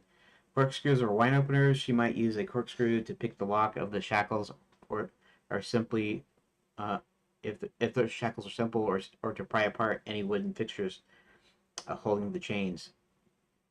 Uh, yeah, glass shards, a bottle of glass nearby, she could use that to shard to weaken leather straps, wedges, or wooden components. That's a thought. Metal tools. The seller often has tools like hammers or pliers for maintenance. She might be able to stretch to reach one and use it to loosen or break the shackles. Environmental assistance. Wine magic. If the cask contains enchanted wine, it might react when spilled or touched, causing the shackles to weaken or unlock. Friendly creatures, perhaps enchanted rats or curious magical bird in the cellar, are willing to help her. They could nudge the keys closer or gnaw through a strap or chain. Heat or acid. Some rare enchanted wines might have corrosive or burning properties. If she can spill one onto the shackles or chains, it might weaken them. Creative puzzle opportunities. Okay. Magical lock mechanism. The shackles are locked with a magical rune that corresponds to solving a riddle or performing a specific gesture. A hint could be etched into the cask or whispered by an enchanted object. Good thought. Striking the guard. If someone is watching her, she might use their surroundings to create a distraction. Knocking over a shelf, summoning enchanted objects, get closer to a key or a tool. The cask secret. The giant cask might contain a mechanism that unlocks the shackles when triggered. For example, a hidden lever or panel on the cask. A code or pattern drawn in wine spilled on the floor. Uh, a chant or song known to prove the scaring. Okay. Symbols of shackles. If your shackles represent something deeper, her kingdom's bondage to the villains, her escape can mirror her inner strength or the turning of the tide in the story. Mystical cellar lore. The enchanted cellar might react to her desperation, offering magical aid if she demonstrates courage or cleverness. Would you like help in developing a specific escape method, or should I brainstorm ways this ties into the overall narrative? Huh. That's pretty interesting. I like kind of like using the AI. I'm not really using it to like completely do stuff for me, but it's a good way to kind of help myself. Hmm. Let me think for a moment.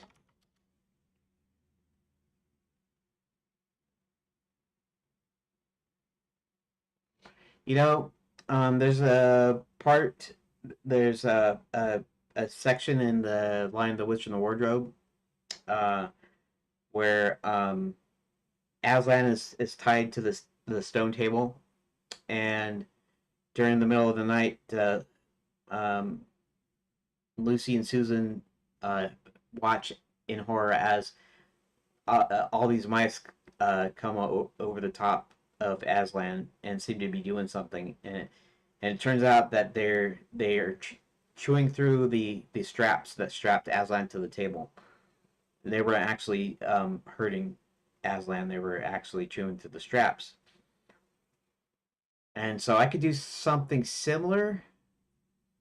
Like if you knew, the only question would be how to get the mice to do that. Um, some enchanted dealy.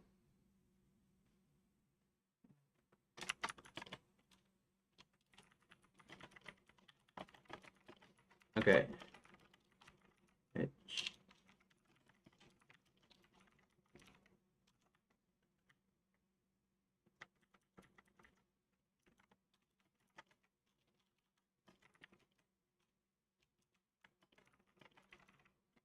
I'll say scene in the book because I'm not talking about the movie. Where after Aslan has been sacrificed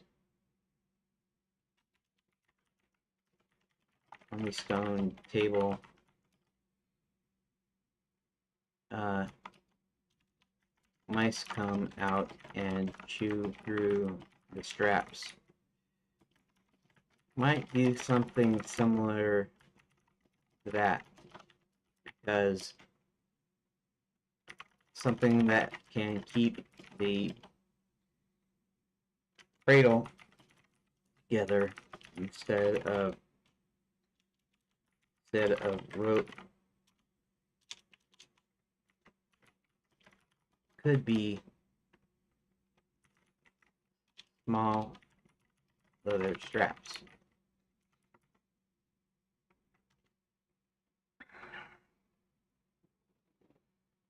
I can, in a sense, it wouldn't exactly be an homage, but uh, it has none of the scene works beautifully in magical enchanted setting, using mice or similar creatures as their whimsical creates an opportunity to subtly foreshadow alliances or magical elements in the story. Fit into the broader story, perhaps they could be enchanted helpers, symbolic of a larger resistance, or tied to a key theme of unity and unseen allies. Uh, Let me think.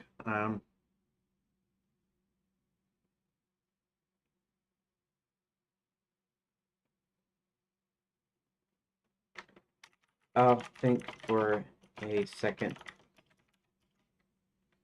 I'm mostly using you to bounce ideas off of.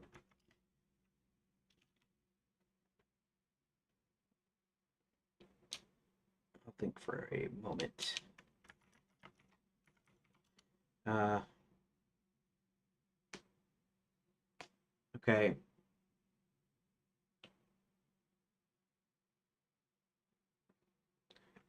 So at one part of my story, okay, so let's do this. Right now, I'm actually writing a narrative like a short story for the whole game, um, to be implemented uh, as a CYOA style game.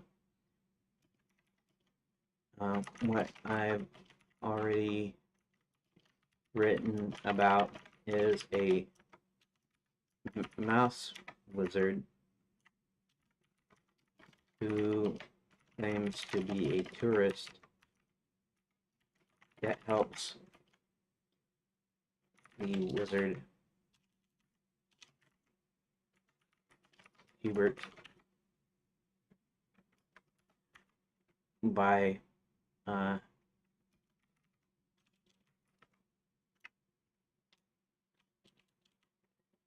Wizard Hubert. He's a talking mouse, so they can't.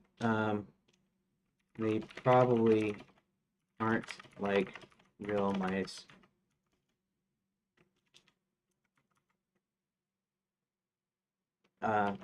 But I still might be able to use them. At least she could talk to a mouse. Um,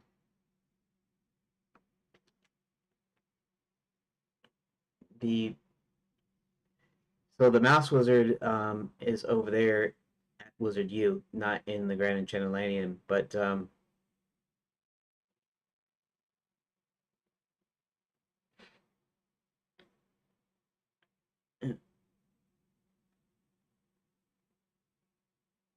make the interaction with the mouse more dynamic. Um,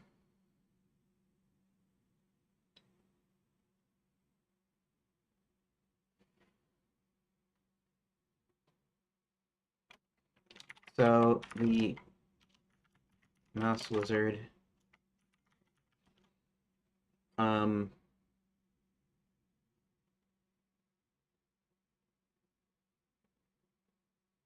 is a tourist from his own realm, and he walks and talks and wears clothes, sort of anthropo anthropomorphized.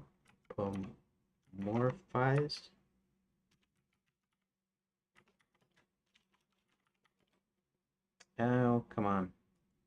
I don't know how to pronounce uh,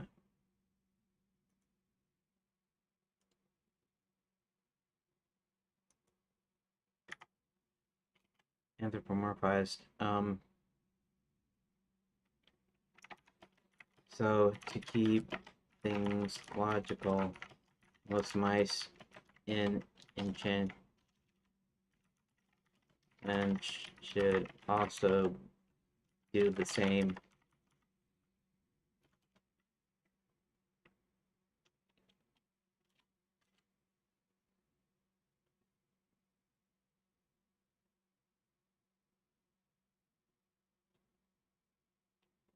Got it. Anthropomorphized anthropomorphized mice throughout the Enchanted Lands creates a cohesive and charming element in the world building. Princess Karen interacts with one or more of these mice during her escape. It could be make for a delightful, memorable scene, blending whimsy with resourcefulness. To brainstorm how these mice might aid her in a way that feels technical, logical, and fits the tone, the story. Um,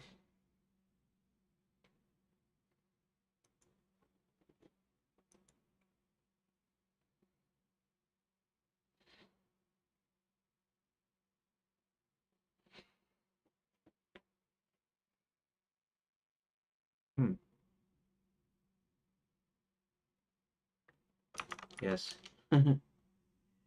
Let's say yes. Oh, that's great. This is interesting. I don't know if I will put this um, into my notes, but maybe organized secretive society. They might have different roles. Some work as helpers or servants within the resort, while others may be more like spies or scouts gathering information. Some might have magical abilities like minor spell casting or enchanting mundane objects. They can use small magical tools like enchanted sewing needles or thread, which might even help in cutting through the leather straps. Deep connection to the land. Okay, I'm not gonna do the kind of the spiritual thing. Uh, Since the mouse wizards help Hubert, perhaps the mouse shares the same magical determination in the Channel Lands. One or more mice may notice Princess Kieran's plight and decide to assist her. Magical assistance. A mouse could cast a small spell to loosen her shackles or call upon magic to reveal hidden weak points in the ladder straps, screwing itself. Uh, chewing through straps. One of the mice could be adept at chewing. Yeah, unlocking secrets. Some mice. Themes and symbolism, unseen heroes. Yeah, sure. Different minds of individual talents must work together to help Princess Karen. Dialogue options can talk to the mice. mini puzzle.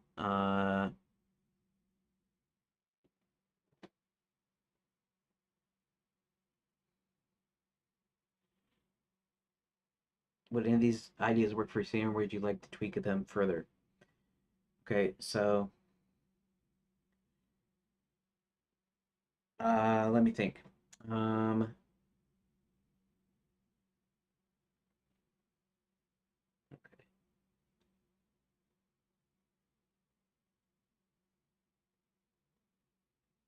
so it can either be shackles, or it can be rope. Would rope have more options to escape than shackles slash chains? More diverse and creative escape options compared to shackles or chains. Loosening or slipping out can be loosened or untied. Rub the rope against rough surfaces, manipulating knots.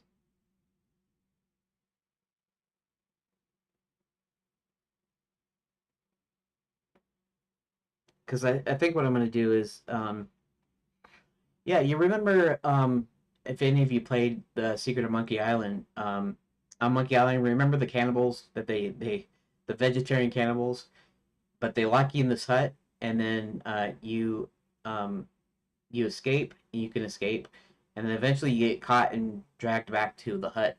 And then they add a lot. They add boards, and then they add a lock, and then they add all the stuff to stop you from getting out. You can still get out, but they managed to make this kind of a funny thing. Could be the same way with Karen.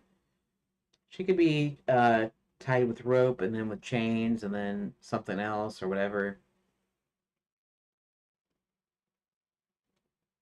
Rope manipulation. See, freeing the rope, loosely tied, environmental systems, multiple attempts.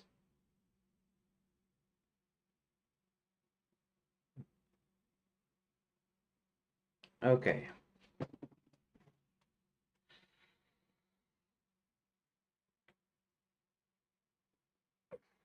Hmm. While in this first CYOA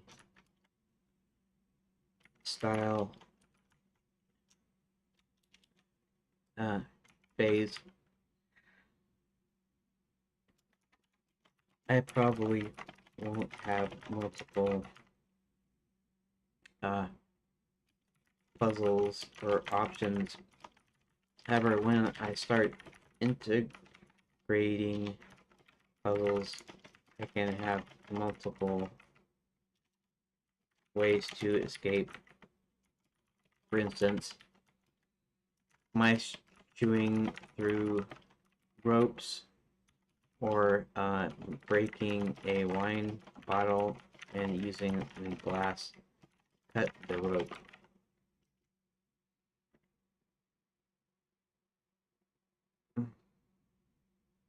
Great plan. First phase, focus on straightforward choices. Okay.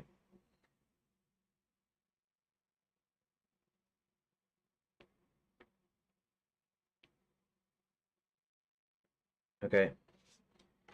So right now, probably stick with the mice, and they'll probably chew through the ropes.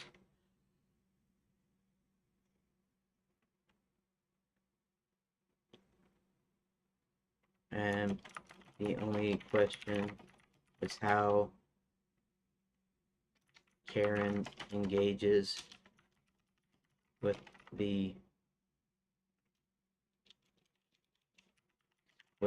mice. Okay. Okay.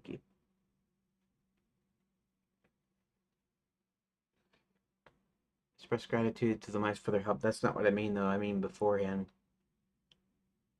They're hesitant to help at first. Karen could try to empathize with them, or perhaps reassuring them or gently convincing them they're capable of assisting her. Offering a bargain. If the mice are more mischievous or are cautious, Karen might offer them something in return for their help. Perhaps she promises them reward or assistance later. Commanding. If Karen has a commanding or persuasive personality, she could issue a direct request, gently ordering the mice to help her. Depending on the dynamic you want, this can be an amusing or endearing interaction. Karen is intrigued by the mice. She could ask questions about them or express curiosity about their origins and magic of their realm. This could help establish their personalities, playfulness. If the scene allows for more lighthearted turn, Karen might speak with the mice in a playful or teasing manner, perhaps cracking a joke or making the interaction feel less tense. Desperation. Building trust.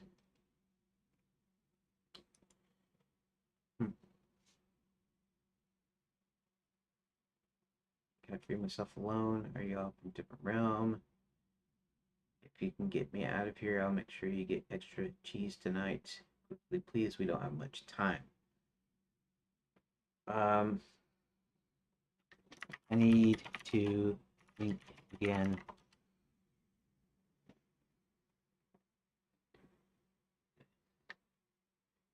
Some parameters.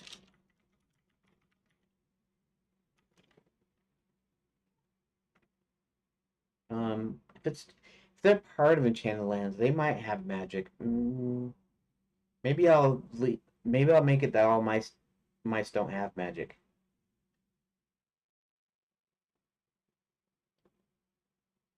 Uh,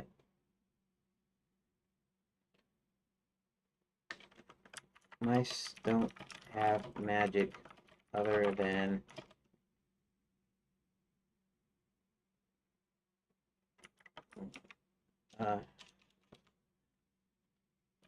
being able to talk and wear clothes and such.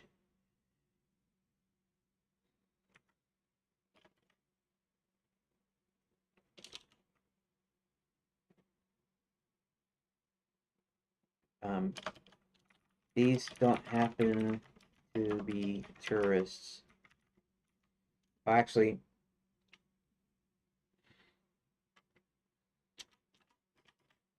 the mouse wizard was a quickie idea I thought up to make some quick progress. But in general, he was a tourist trying to learn to be a wizard and helped Hubert based on a training book. So presumably, if he went home, he wouldn't have magic. Okay.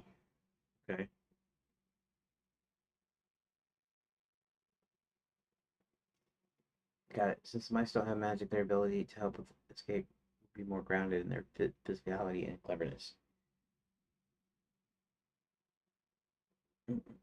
Physical dexterity. Nibbling through ropes or finding hidden escape tools. Chewing through the ropes. Not through the ropes, especially if they're not tightly wound or made of softer material.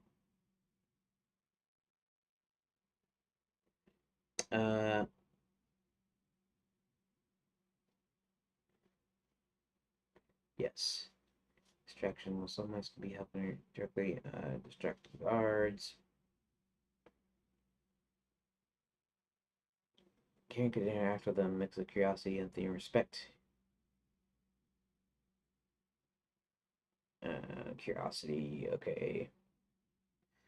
Alright. See, I'm just using ChatGPT, it's sort of like rubber duck debugging or whatever. I'm using it to bounce ideas off of it. If you notice that I'm not wholly using its ideas, not that I never will. I'm just saying right now all I'm doing is I'm using it as an idea to help me formulate my ideas. Okay. Now, her realm actually can imbue non-magicals with magic, so that could be an avenue as well.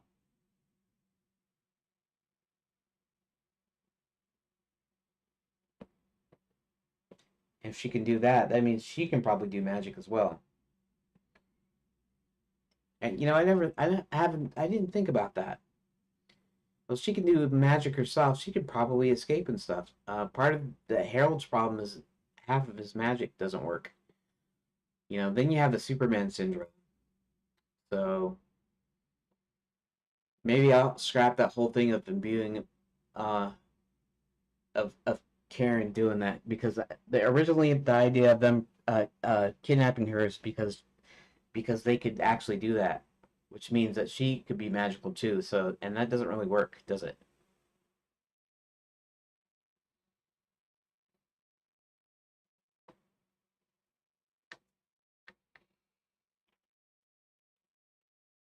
Okay, so originally I had an idea where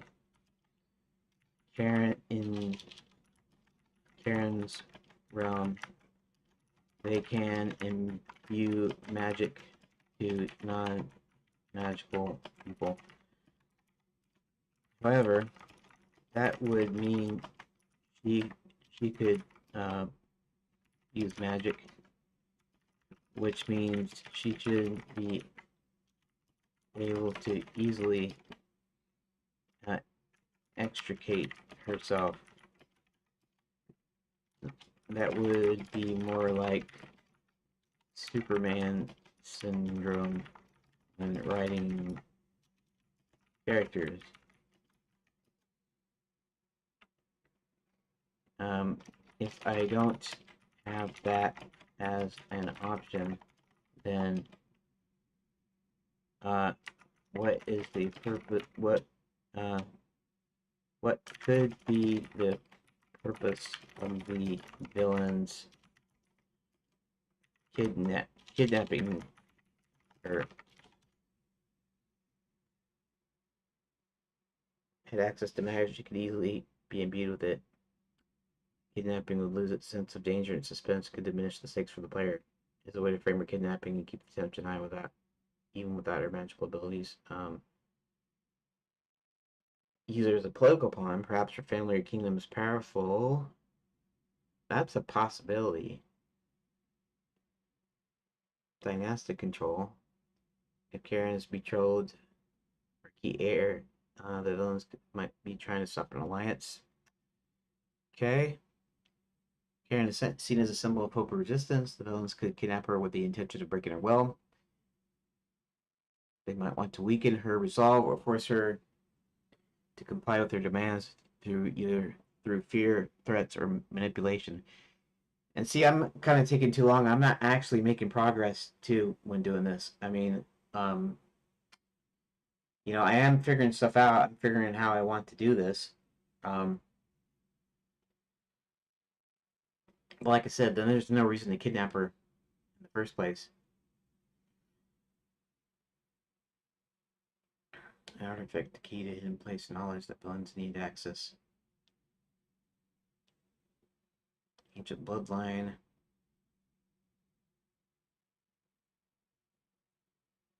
They might assume she's powerless without magic.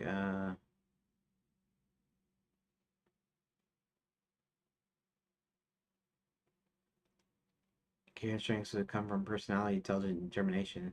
Not have to rely on strategic thinking, diplomacy, and charisma, physical resourcefulness. Um, I've been working under the assumption that she really doesn't have magic, so it's not hard to write about that. It's just um, coming up with a reason to kidnap her, unless they neutralize their magic.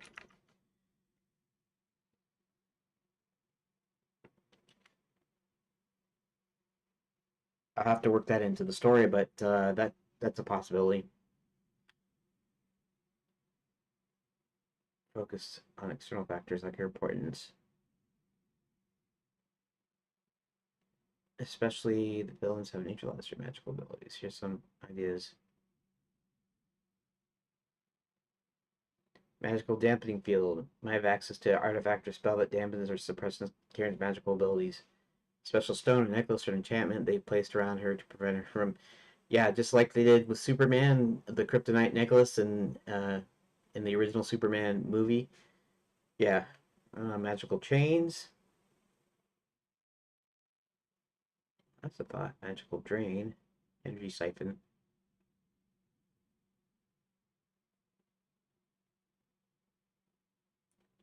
Cursed object. Binding ritual, enchanted bondage. Removing her from a source of magic. Specific location or source of power, like a certain artifact, a ley line, or family heirloom. Magical isolation, trapped. With neutralized hostage for political levers, exploiting her potential. Powerful air with unexplored magic. Villains believe her to be a key. Breaking her will. Neutralizing a threat.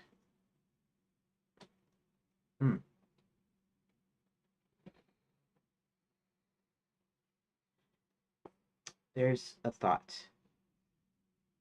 See, I just, I'm just trying to create this quick short story, right?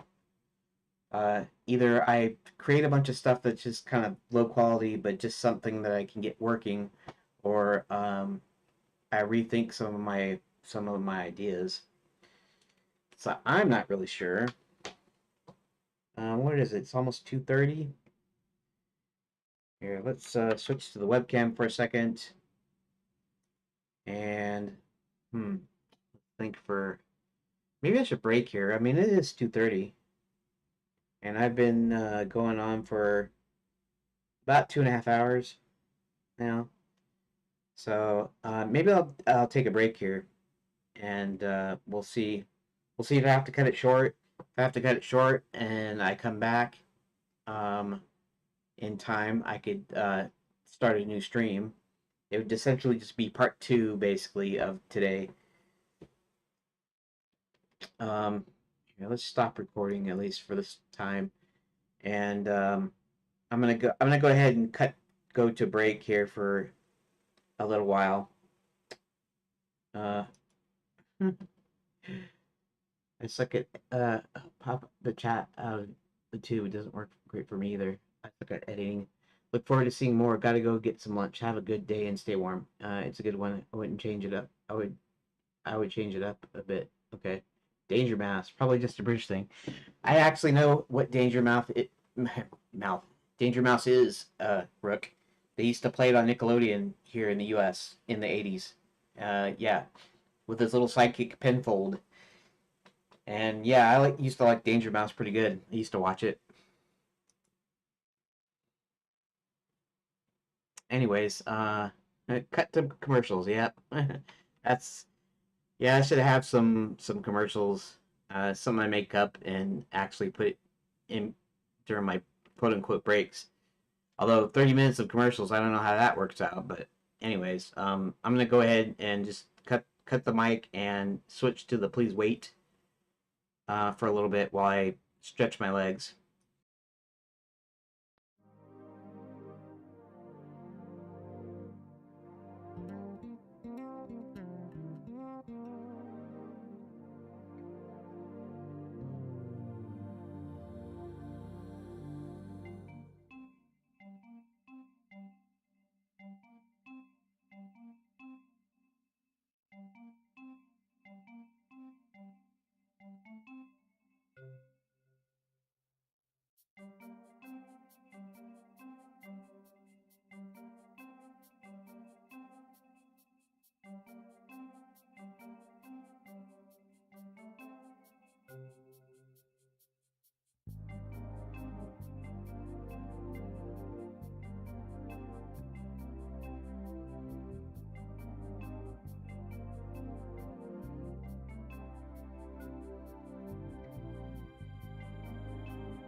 Okay, I am back. Doesn't look like I'll be going grocery shopping today. Here. Um, okay, so I'm not really making that much progress. I'm gonna try to see if I can do a little something that I can add to my story. I gotta make a little bit of progress, right? Even a little bit is progress. So, here, we'll go ahead and go back to ChatGPT here. Um, I just gotta decide if she's gonna have some magical ability, uh, and it's just somehow suppressed, or she doesn't have it right now. Um,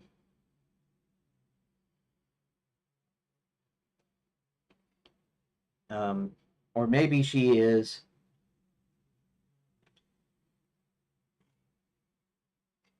Maybe.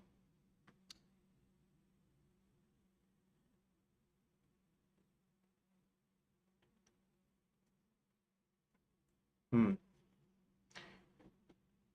Well, there's an idea earlier. Earlier, the idea was my original story. The idea was that her people can imbue non-magicals with magic.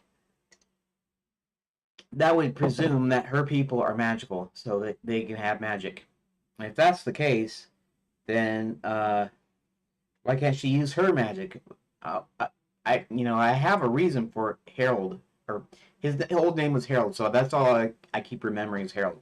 Hubert's half of his magic is gone, so that means he can't just like conjure stuff up and like just like use magic outright, um, to help anything because he's got a limitation. He's got a problem to overcome.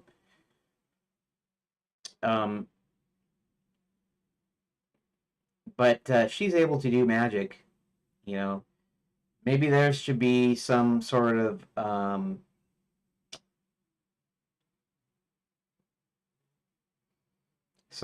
limits on her magic, or maybe the type of magic she has. Hmm. Not sure. I'm not sure. Again, I mean, she can just be royalty, and her realm doesn't have anything to do with that. Um,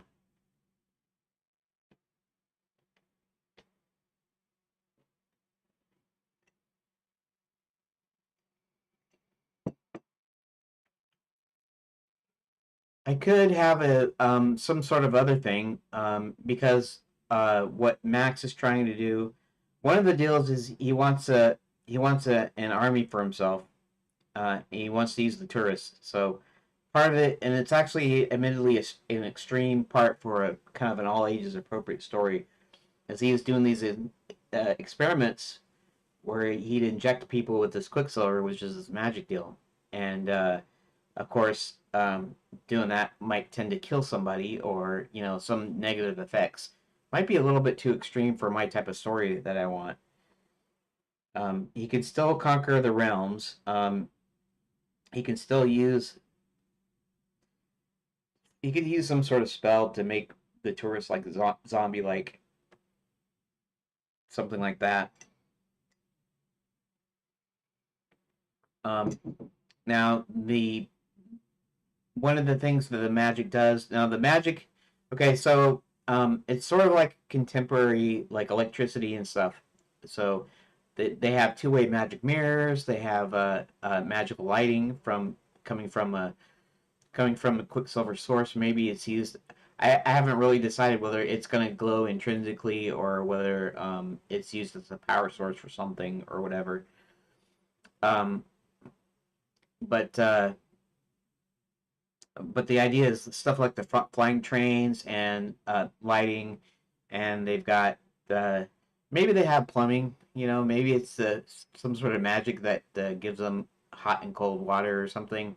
You know, uh, Stuff like that. It gives them kind of modern conveniences with like a magical twist. It's not running on electricity; it's running on magic and the Quicksilver. So one of the biggest deals of the Quicksilver is that it's able to open portals to other realms.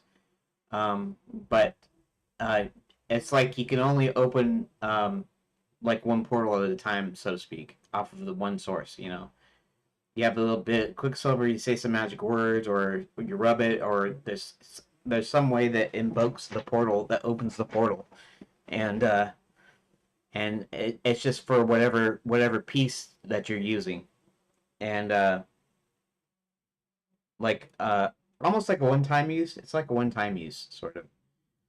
Although you can have it on your person and be able to go from like place to place if you know how to work it. But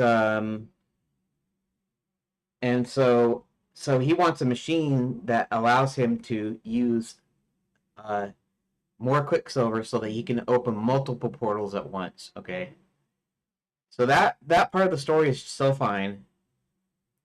Um, and so I still want a reason for, if she isn't magical, she's royal. There's that's one thing.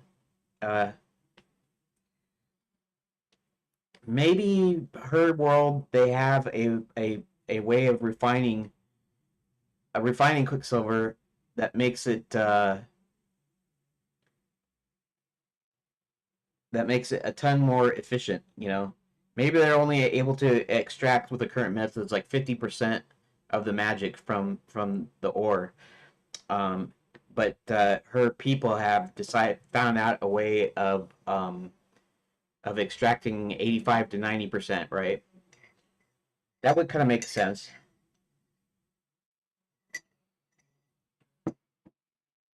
Um, then the idea is, okay, so somehow it's her people. It isn't necessarily her. If you have a, you know, before fracking, you know, there's strip mining or something. I don't really know, and this is not for or against strip mining or fracking or anything like that. But they dig it up and then they build bigger machines, and then soon they have these big hydraulic, these basically these water hoses that totally break down dirt and rock and stuff, and then they can easily extract the ore out that ways, and then smelt it or whatever, and then soon they got more ways of getting oil, more ways of getting minerals and stuff. So maybe this is similar to that in the fact that they found a more efficient method of extracting, uh, of a purifying, so let's say purifying the ore, so it's more powerful. So what would that be to her? That's just her people. That isn't her herself. It's a company or it's a person or whatever. So um, maybe his plan is to use her for ransom in order to um, get this thing, or maybe it's a machine. Uh, Now his machine is a thing that opens multiple portals, but maybe they have a machine, a smelter, a new state of the art smelter that can purify more of the ore than previously before. So it's even more powerful. Something like that might work. So maybe he's holding her for ransom because she's the princess, and so for her realm to turn over their technology in order um, to purify the ore even further, right? Sounds like a good idea, actually. I have to somehow work that into the story. Okay, so we'll start with that. Um, so what I'm going to do is I'm going to do this in a note.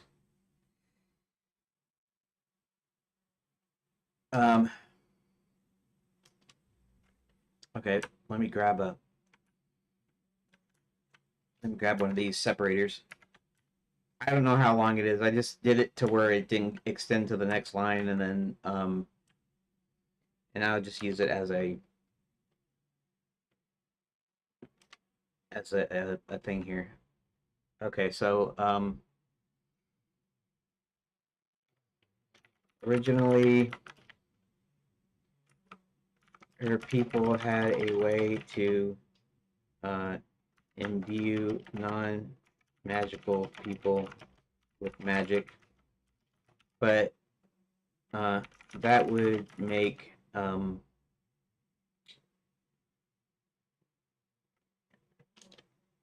that would not make sense, given she could just use magic to help Hubert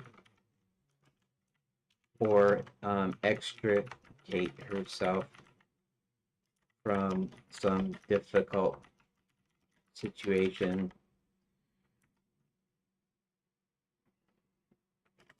So in order to not be too powerful, and since she is a princess,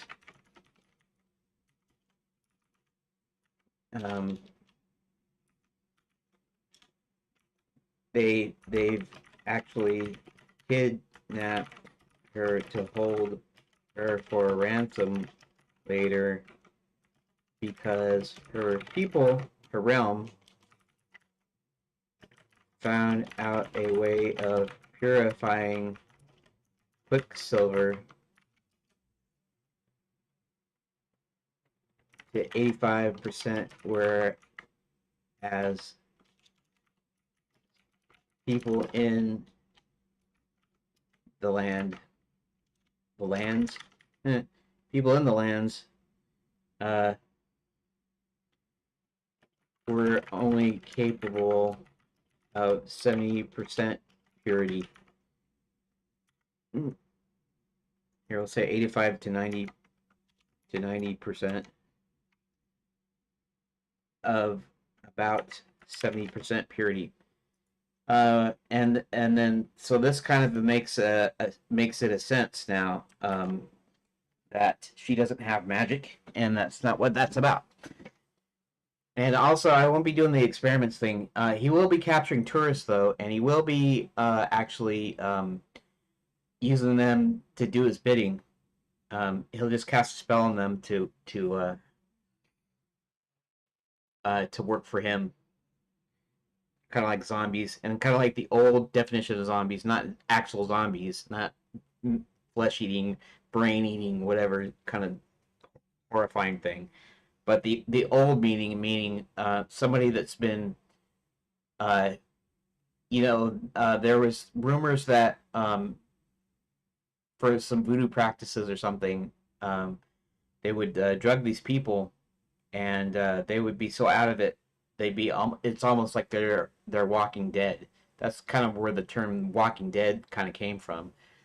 Is that they were so drugged and so susceptible to suggestion that it was as though they were not alive and would do the bidding of whoever had drugged them. And that's what a zombie was, like way back in the day. And so, and this is all I mean when I say zombie. I don't mean, frankly, I'm not that interested in the whole zombie idea. I think it's kind of twisted and kind of messed up in a way. And not that I've never seen like some movies. I haven't really seen any really gory stuff, But the Resident Evil with Mia Jovovich and stuff like that, Night of the Comet. It's just really not. I don't watch zombie movies, so I really don't like the idea of zombies or whatever. Anyways, I don't know why I went off on that little tangent, but that'd be kind of like in a zombie-like state where they're susceptible to do the bidding of Max, and so part of his army are these people that are that kind of do his command without even realizing that they're what they're doing. Okay, so I fixed that up, and now we don't do magic, okay? And I don't know if I need to do anything here, but so I'm going with something slightly different. now. Princess Karen is royalty, so they kidnap her in order to ransom her for some technology that purifies the magical mineral nicknamed Quicksilver.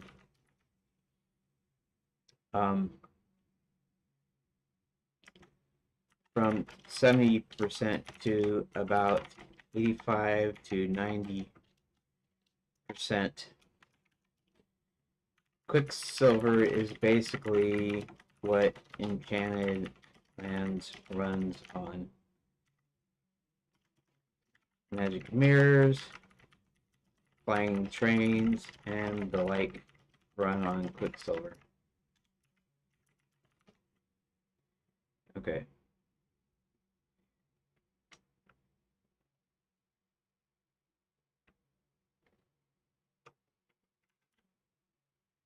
That's going to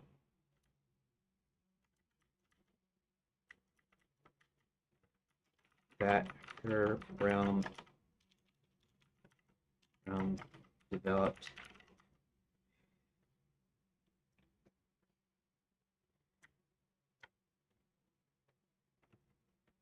okay.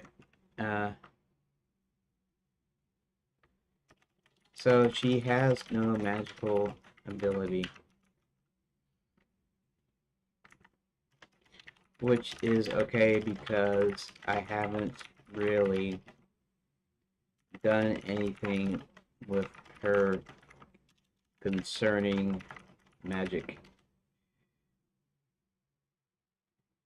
Okay, we'll just see what chat, whatchamacallit says. And at some point it's going to tell me that it's I'm done with the free, chat GPT 4.0. By focusing on the technology surrounding Quicksilver, you create a strong motivation for the villains while keeping Karen's lack of magic consistent with the role. Technological aspect of Quicksilver also adds depth to the world building, showing how its power is vital to the functioning of the Enchanted Lands.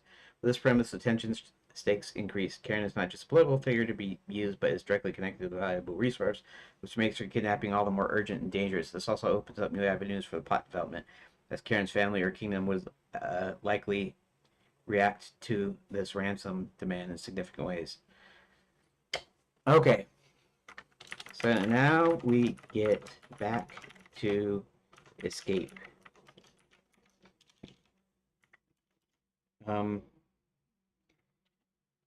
Now I already have in mind that she will be recaught.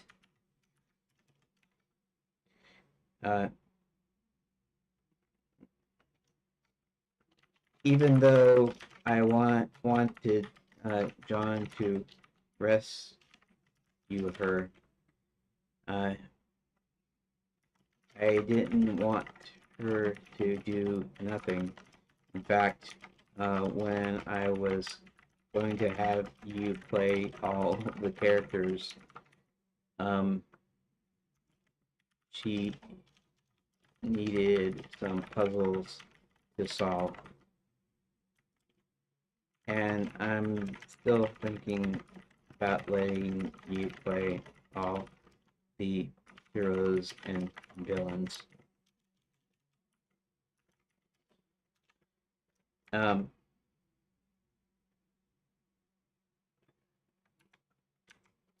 do that. Even though I want to join Red, I didn't want her to do nothing.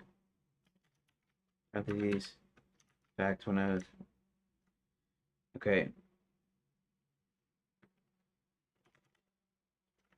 So she eventually. So I think she will be bound with ropes at first. Then maybe the chains and shackles when she is caught again.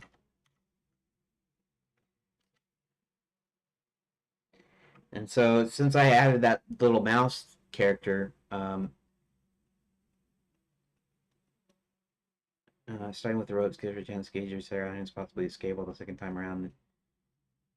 It also creates to prove her resourcefulness and generous. She works to free herself in both instances. She's probably not going to free herself. Um, while tied with ropes, maybe she can interact. Okay.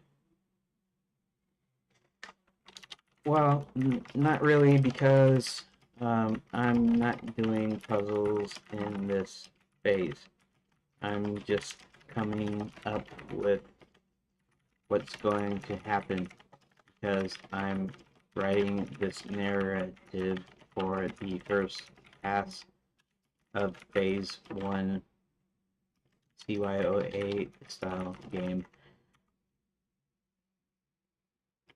But I still need to come up with her method of escape. So mice can probably chew through ropes, and she can talk to the mice, but now we need a little bit of what do I call that? It's like conflict, but it's not really conflict. Of conflict or resistance, meaning um,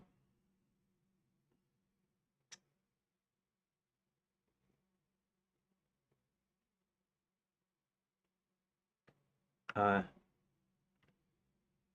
actually, I don't know. So maybe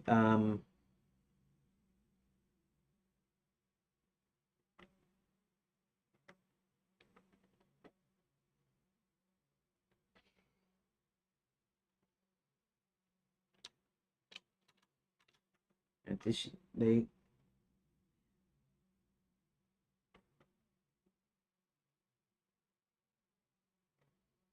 um,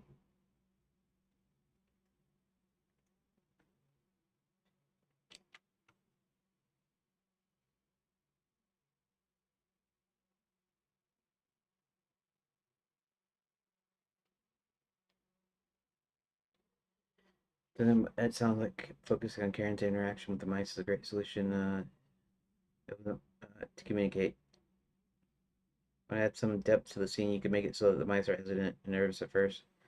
Research them creating a moment of trust and alliance. The mice could also serve as fun and slightly unexpected ally, adding charm to the escape sequence. Yes.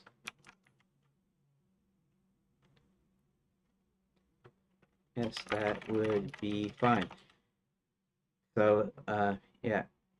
A few ways to convince them to help them. Karen's approach, since the mice are presumably have some degree of curiosity about the world, you could start by engaging them with their knowledge of the outside world or a story. Maybe she tells them about the human realm or other creatures they've never seen, sparking their curiosity by making them more willing to help. Dialogue example: if you can help me, I can show you what it's like beyond the cellar. Our garden's full of sweet fruits, and I've heard a place where mice can run free without being chased by cats. About the sympathy, she could try to elicit sympathy by describing the danger she's in and the urgency of her escape. Maybe she hints at the fate of others in her kingdom, showing that its time is of the essence. I don't have much time. If I don't escape soon, something terrible could happen to my people. You've seen what's been happening to the others. Please, you're my only hope. Help me, Obi-Wan Kenobi. You're my only hope. Okay. Offering a bargain. Something specific like food, comfort, or something shiny, she can make a deal with them. Perhaps she promises them something in return, such as a reward or some benefit from helping her. Can't promise you gold, but anywhere you can find the best crumbs and treats. Scratch my back, trip. You never go hungry again. Using their own experience. If the mice are familiar with the ropes, maybe they've seen them used before. Karen could appeal to their knowledge and experience, playing on the familiarity with the situation. See, you've been around ropes before. I'm sure you know the best way to get through them. It's your chance to show me just how clever you really are. Demonstrating trust. Karen could build trust with mice by showing them that she won't harm them and that she's their ally. Maybe she offers them something comforting, like a piece of her clothing for them to nibble on, or reassures them that she has no intention of hurting them. For example, I'm not like the others who treat you as pests. I'm your friend. Help me, and I'll promise to treat you with kindness, not like I've seen others do. She has a playful or humorous side. Karen could try to lighten the mood by cracking jokes or teasing the mice in a way that makes them feel like part of a light-hearted adventure. Come on, I've seen mice shoot through ropes before in my kingdom. Are you really going to let a few ropes stand in your way? Show me what you've got. These options allow Karen to form a bond with mice either through emotional appeal, a practical bargain, or a shared sense of adventure. You could also layer in some humor or urgency depending on how lighthearted or serious you want the escape sequence to feel, which approach feels right for Karen's character and the tone you're going for. Uh, Definitely light-hearted. Why? Why is that?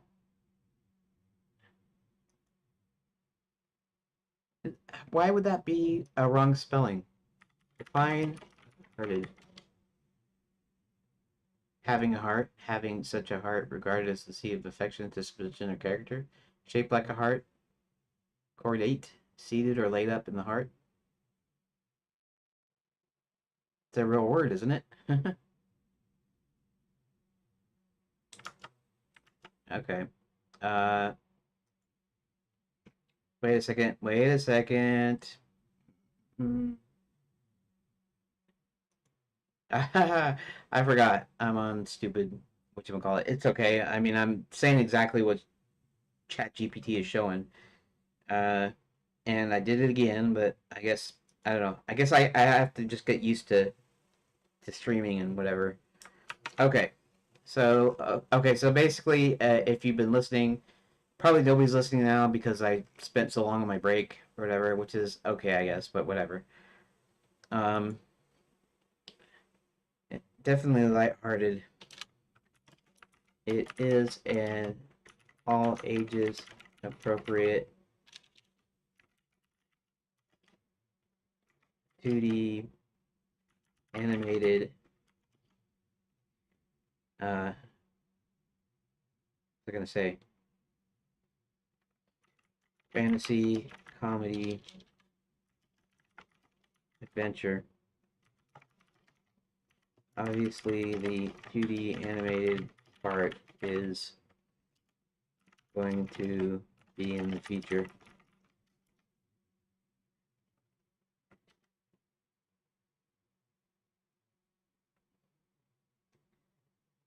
Karen could definitely engage the mice in a more playful, comedic way. She could use humor and a bit of charm to build rapport with them, maybe teasing them or joking about their ability to chew their ropes. She could also make the scene feel a bit whimsical. The mice start out hesitant, but are soon caught up in the fun of helping her. Example scenarios: the mice nibble on the ropes. Karen could joke with them that she's leading a big adventure, and they can play along, feeling like tiny heroes in their own right. Karen with a playful smile. You know, I always thought mice were good at sneaking around, but now you're showing me you're true experts in rope cutting. You're going to make this the fastest escape ever. Just don't get distracted by crumbs. Mice looking around, acting dramatic. Crumbs, you say? Hmm. But we are but humble adventurers. Who needs food when there's a rescue to be had? Uh, as the ropes start to fray, Karen could cheer them on even with more playful lines. I knew you were the right mice for the job. I'm also free. I'm almost free now. Look at you, cutting through ropes like a pro.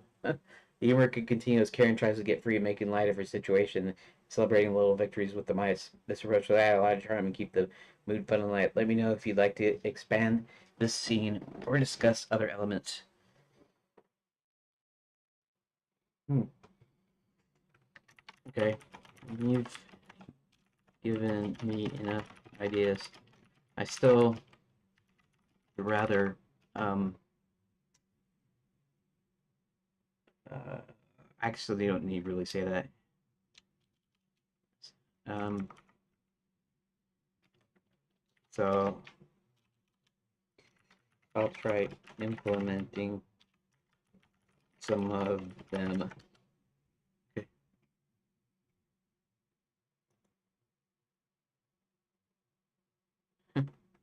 Thank you. I don't strictly need to say thank you to a an AI, but I was kind of figure that in the future they're going to be kind of like people, sort of, and they're not technically alive, obviously, but you're gonna have to apply courtesy and stuff to them because they're gonna be pretty much acting like a human does.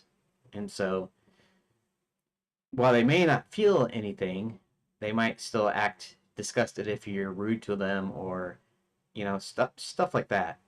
Or if you want to physically harm them, they might protect themselves, that sort of thing. So it's not. So I tend to just I figured that I should be in practice of actually saying thank you and kind of acting like they're a person, sort of. Anyways, okay, so now we got that out of the way. Uh,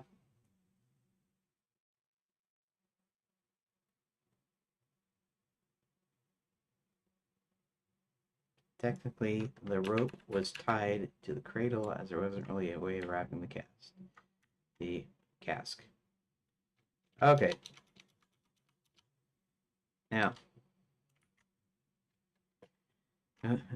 looking around in the dimly lit cellar, you noticed more giant casks and rows of cases full of wine bottles, as you would expect from a wine cellar.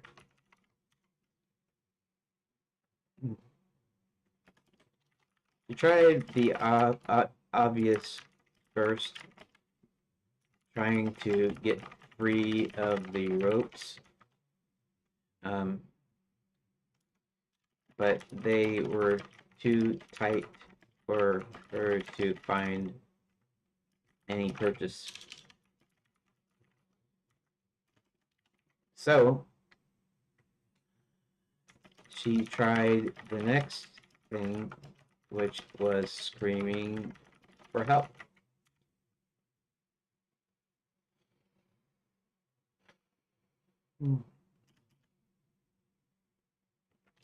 After a while, she got tired of screaming and just sat there to think. She noticed a hole in the wall opposite to the uh, wine casks.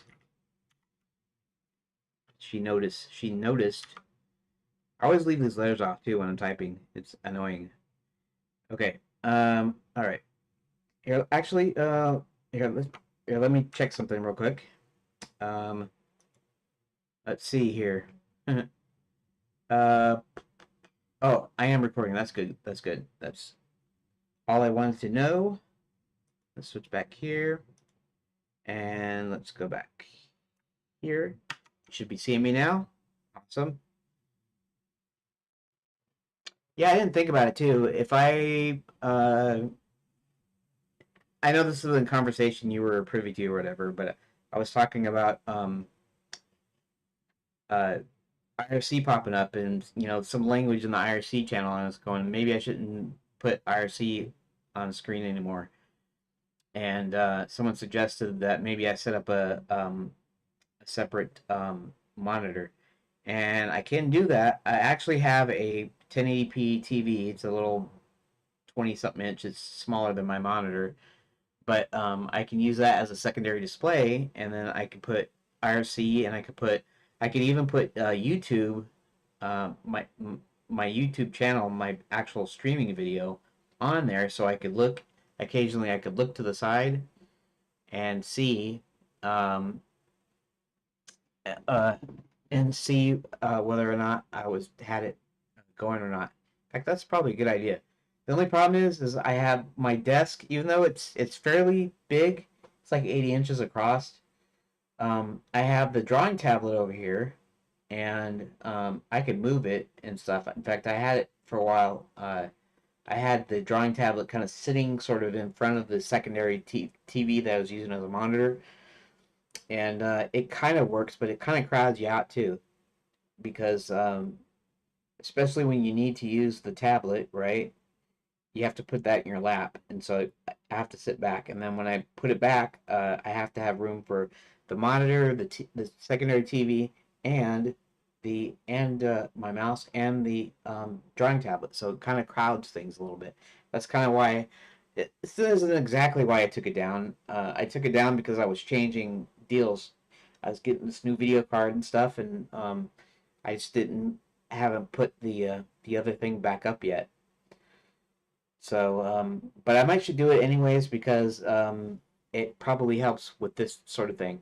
So that way I can maintain and monitor things off screen and just focus on when I'm streaming and recording and stuff. Just focus on my main monitor here. Anyways, I should. mm, Um, soon a couple of tiny eyes appeared in the hole. Started to talk to it. Hello there.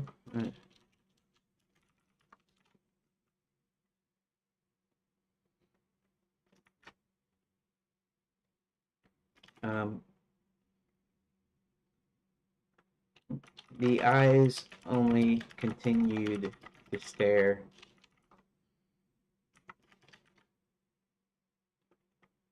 Uh,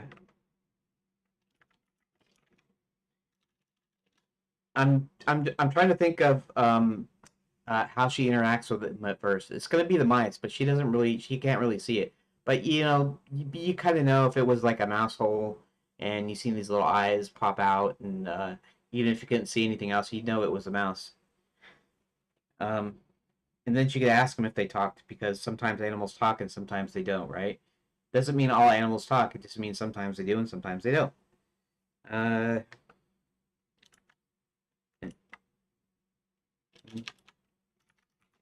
you can come out if you want. See?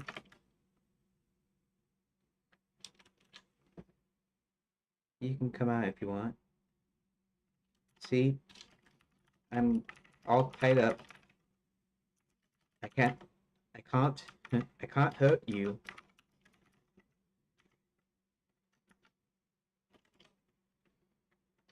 Just then a nose poked out, and then another pair of eyes appeared beside.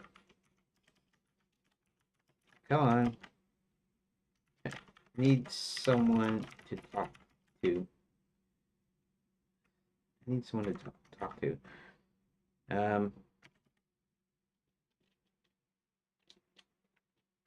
The one mouse was now almost completely out of the hole. That's it.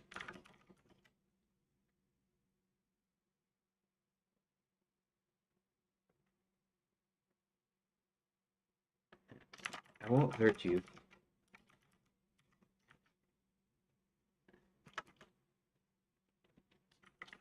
As it approached her,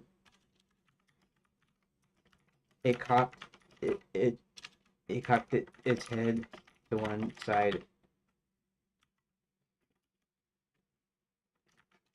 Can you talk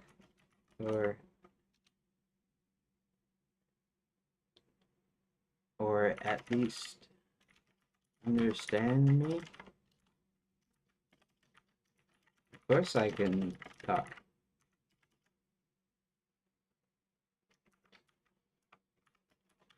I will talk. I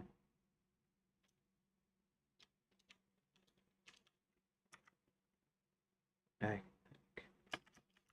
am a citizen of lands after all. Oh, good. Do you think you could find a way to free me? I don't know about that.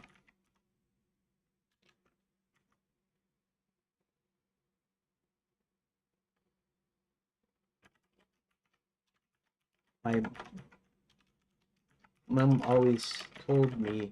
I guess they're British mice or something, and so so he's saying my mom instead of my mom or my mother. Always told me not to trust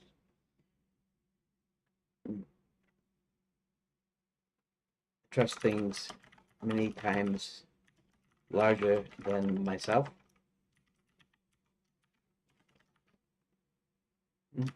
I hurt wouldn't hurt you. In fact, I'm hurt right now. These ropes are chafing some somewhat fierce. Somewhat fiercely. I don't know. I don't know if it's the right English, but I guess it doesn't matter here.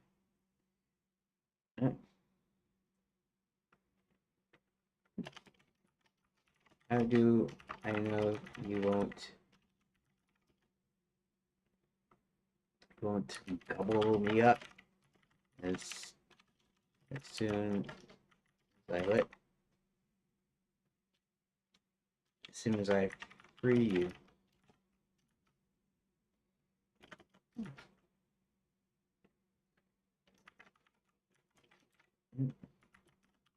I'm Princess.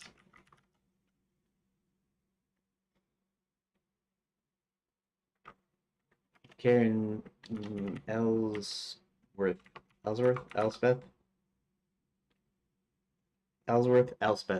What's better? Elspeth isn't even a word. Of course, it's not a word. Ellsworth is.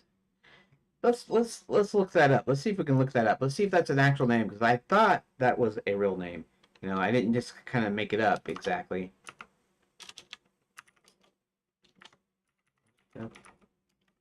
Oh, Elspeth with a single L. Elspeth, a name, feminine name given name of Scottish origin, is a variant of the name Elizabeth. It means chosen by God or consecrated by God. Here are a few additional details about the name Elspeth. I see. Elspeth, Elizabeth, Elsbeth. I get it. Some variants include Elsbeth, Elsbeth, Elspeth, Elspie, all of which are Scottish origin. I didn't know that. Okay.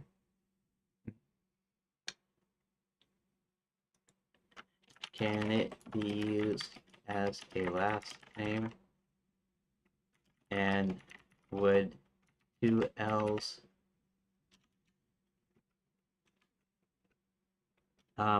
wait. And can it be spelled differently? Here, let's see what it says. It can be used as a last name in some cases, however. This is relatively rare in some Scottish and English families. Elspeth has been used as a surname, often as an anglicized form of Gaelic surname, MacElspeth or Elspethson, which means son of Elspeth.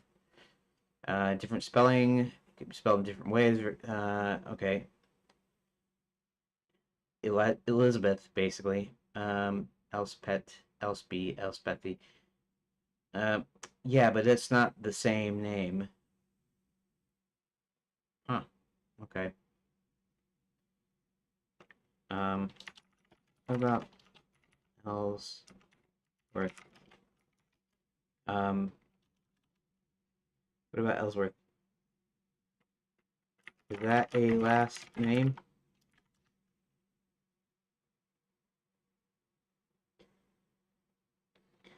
Anglo-Saxon origin, derived from geographical locality, specifically a parish and village near Caxton in Cambridgeshire.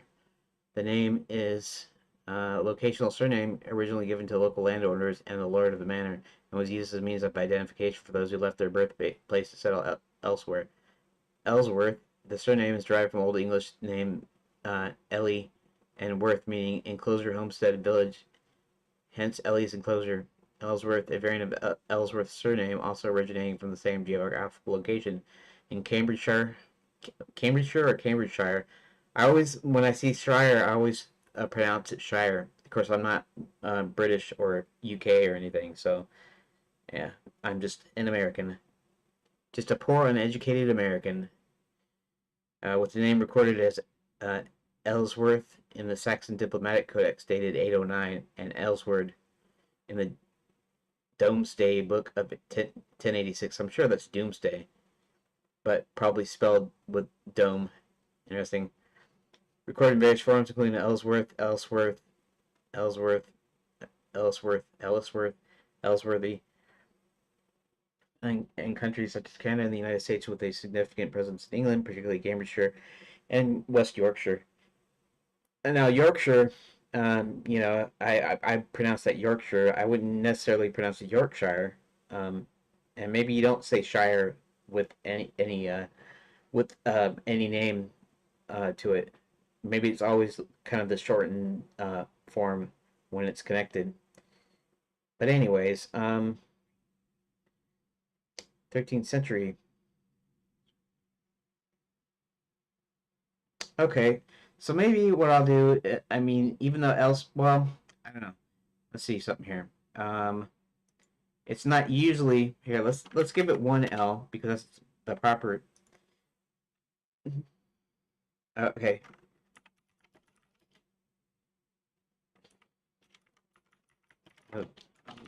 verdance from the realm of verdance. How do I know you won't gobble me up as soon as I free you? I'm Princess Kieran Elspeth. I'm leaving it Elspeth, I guess. Just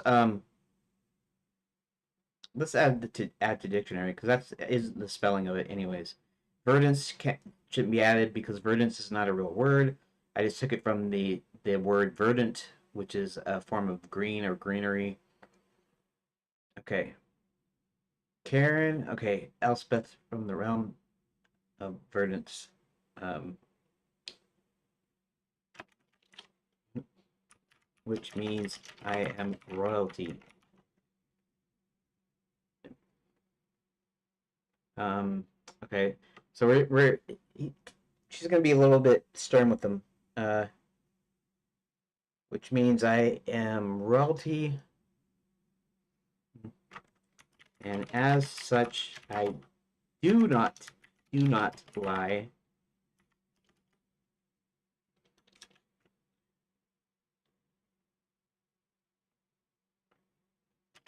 If I say I won't harm you, I won't harm you. Besides, I need to get out of here because they want to. I don't know if I should say that ways or if it should be known later. Well, I'll go ahead and say it just for sake of brevity, and maybe you learn it later in the later phases or something. Uh, to ransom me for a new way to process Quicksilver, which my people have developed. Otherwise, they might get rid of me.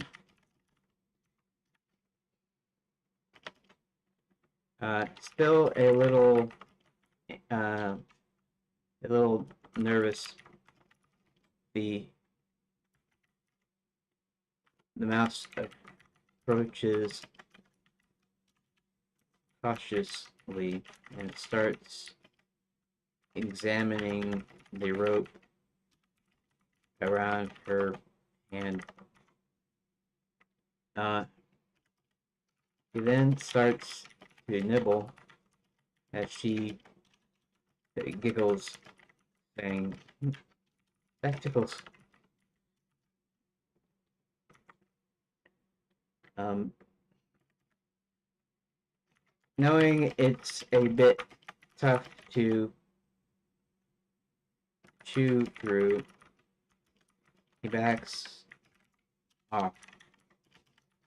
No, that's a little too hard for me.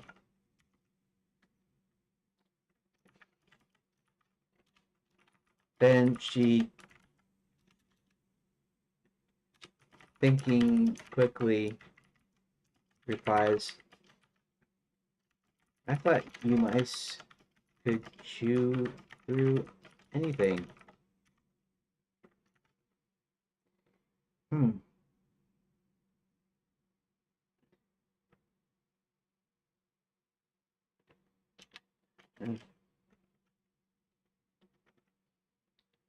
Now, I have to think of something because she's gonna kind of insult them and say, there's these mice over here.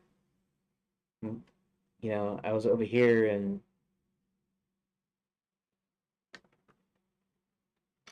I was talking to the mice in the castle, and they said they can chew through rope like nobody's business.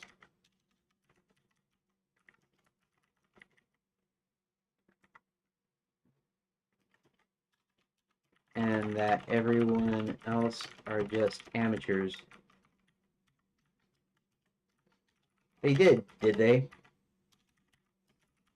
Well, I'll show you. Just then, he squeaked a bit, and then more squeaks came from the hole in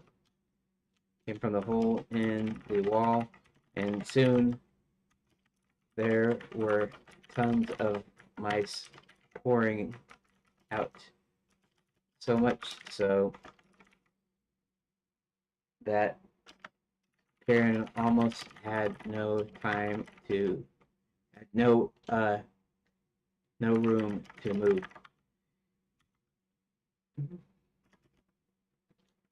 They were suddenly on the ropes and chewing through it in no time.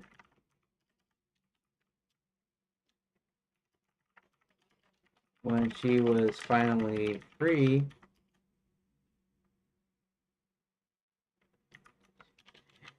she picked up the mouse that initially hit her, and she asked him, "What is your name, dear mouse?" "My name is Finley." Here, Finley, I guess.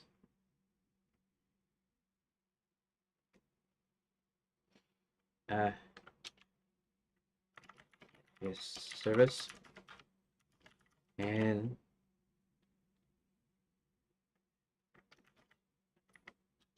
I bet I showed you who could chew the fastest.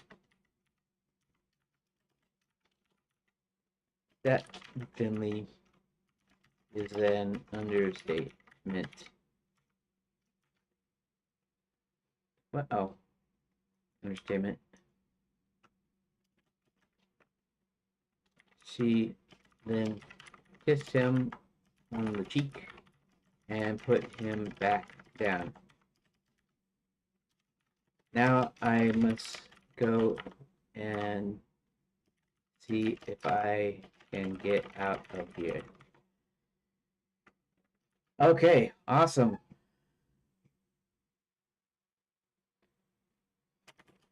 They all started waving goodbye and saying bye as they all filed back into the mouse hole until she was left by herself.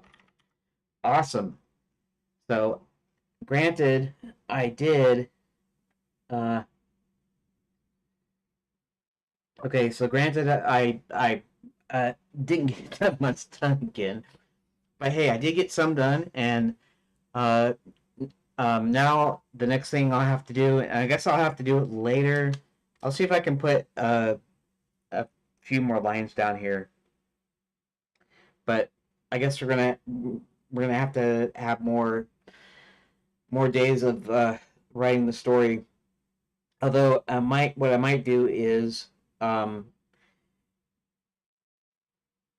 is I might switch to something else in the meantime.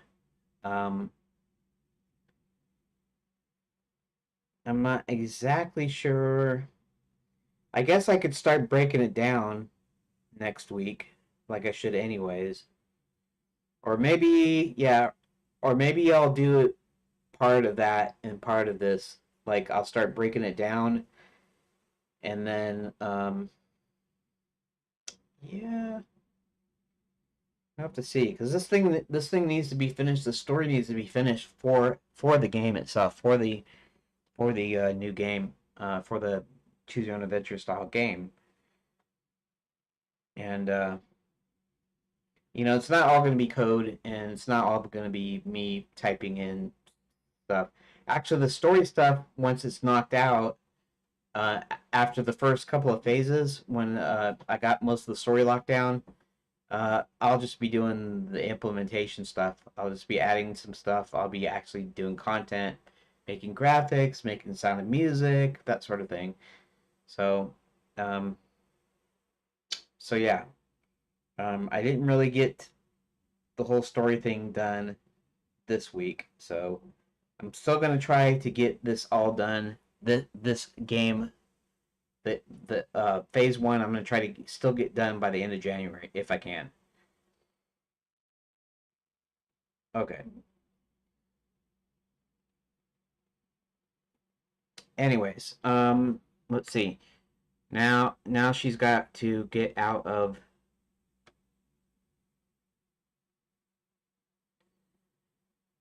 So she's gonna have to. Hmm. She's down in the cellar, and the cellar is gonna somehow be connected to, let's say, the kitchen, because, yes.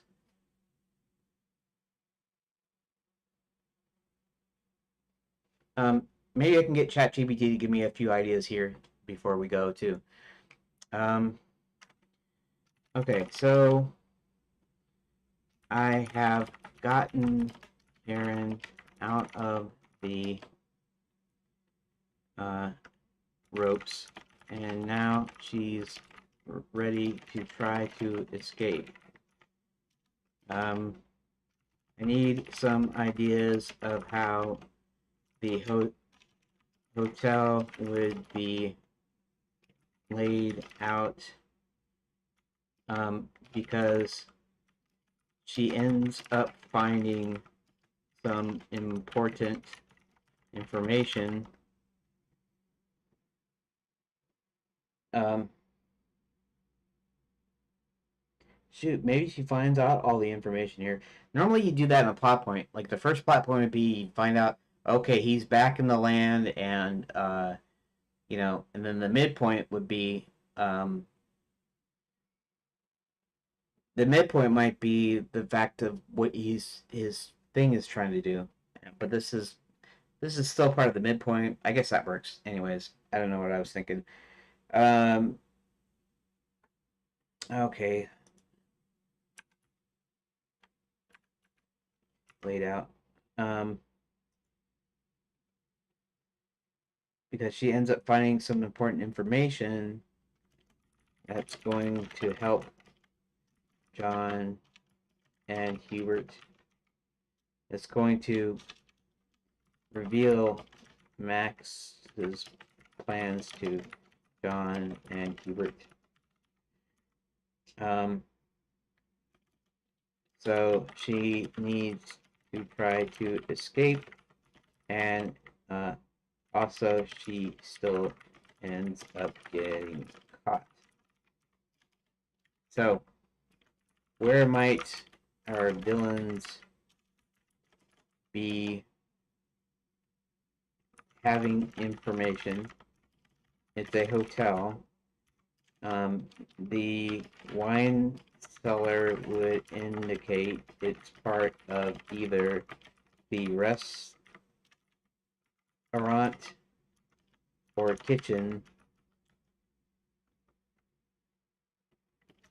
or its door is in the kitchen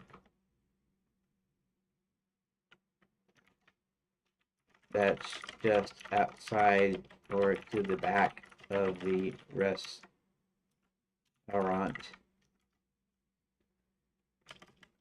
And that is the restaurant that is in the hotel. Let's see if it gives me some ideas here.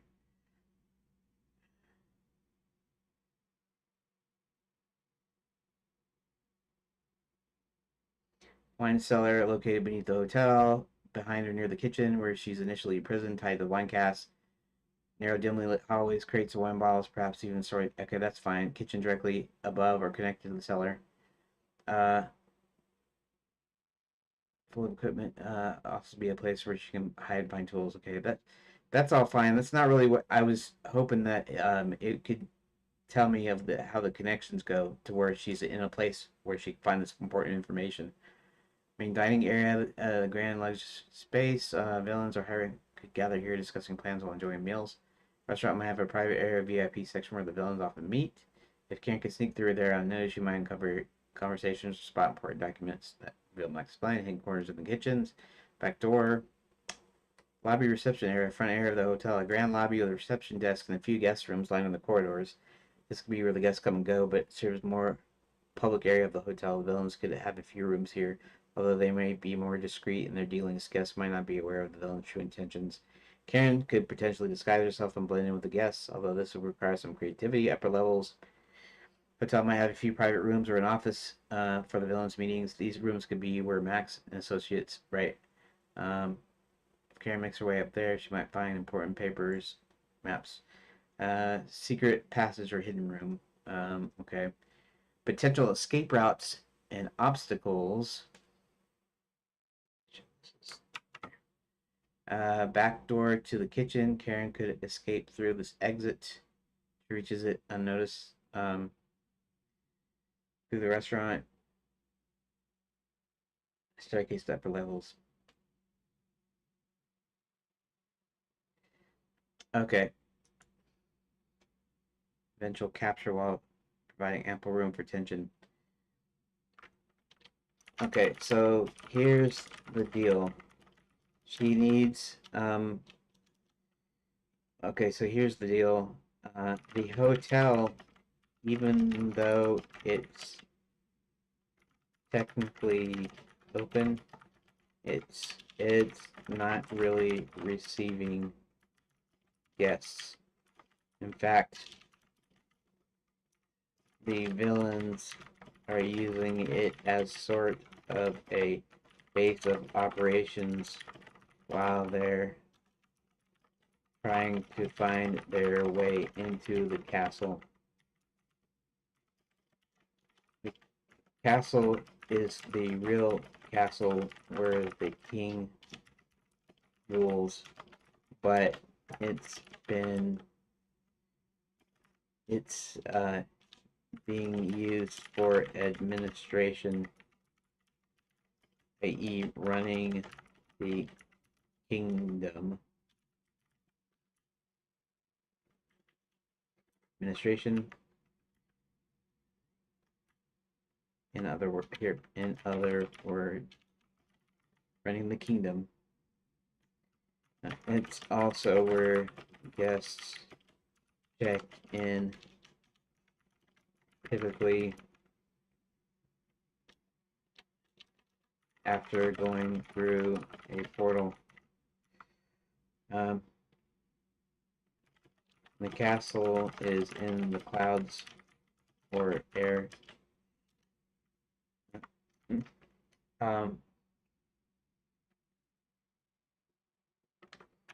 So people can go into the lobby, but they can't really go into the hotel. Okay, so that's the first thing. Okay, let's see what it says before I. The hotel serving as a base for villains. It isn't open to regular guests. The layout reflects more utilitarian front front for the villains' operations. Keep up appearances. Uh, a private secure area in the hotel where the villains discuss their plans. Maybe a makeshift war room. Maps, documents. Okay, that's fine. Tucked away on a lower floor, perhaps even a hidden room accessed from a secret passage in the lobby or kitchen. Karen might find key information in this room. Wine cellar still present. It could be connected to the villain's operations. Part of the operation could potentially overhear conversations. Kitchen and storage areas. Okay.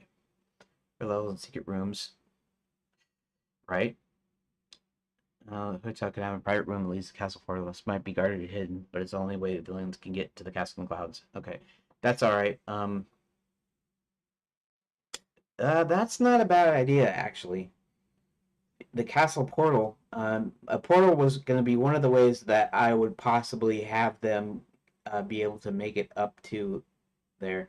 The other thing is they might use a flying train to get up there, especially since they have to move equipment up there because they're building a machine up there.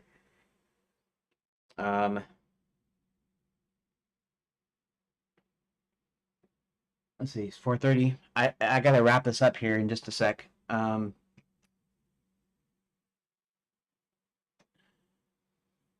Okay.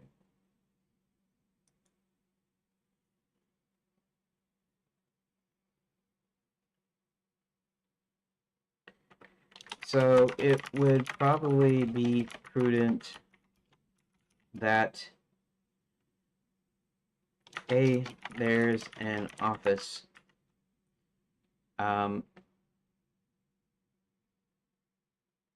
that isn't for the public, like how in modern hotels you go to the office to check in, but this would be a regular office somewhere.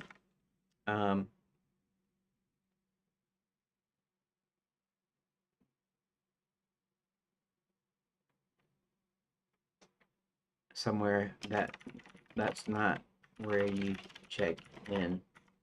Actually, okay.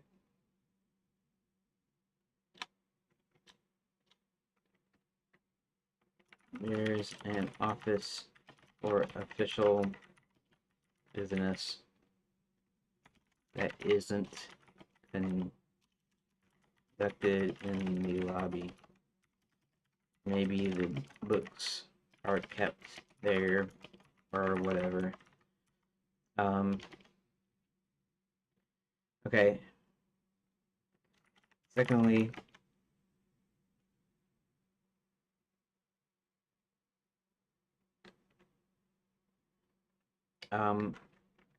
the actual rooms upstairs, normally guest rooms, could, okay,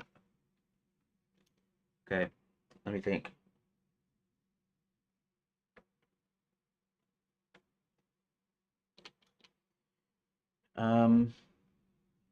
Yes.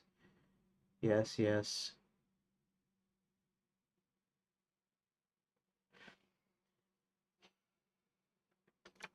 It would be convenient to have everything on the ground floor. However, might be prudent for the villains to have their rooms probably upstairs in some guest rooms. I also need a way for Karen to attempt to escape, but somehow is forced into the rooms the villains are using for operations, where she finds information before she is recaptured.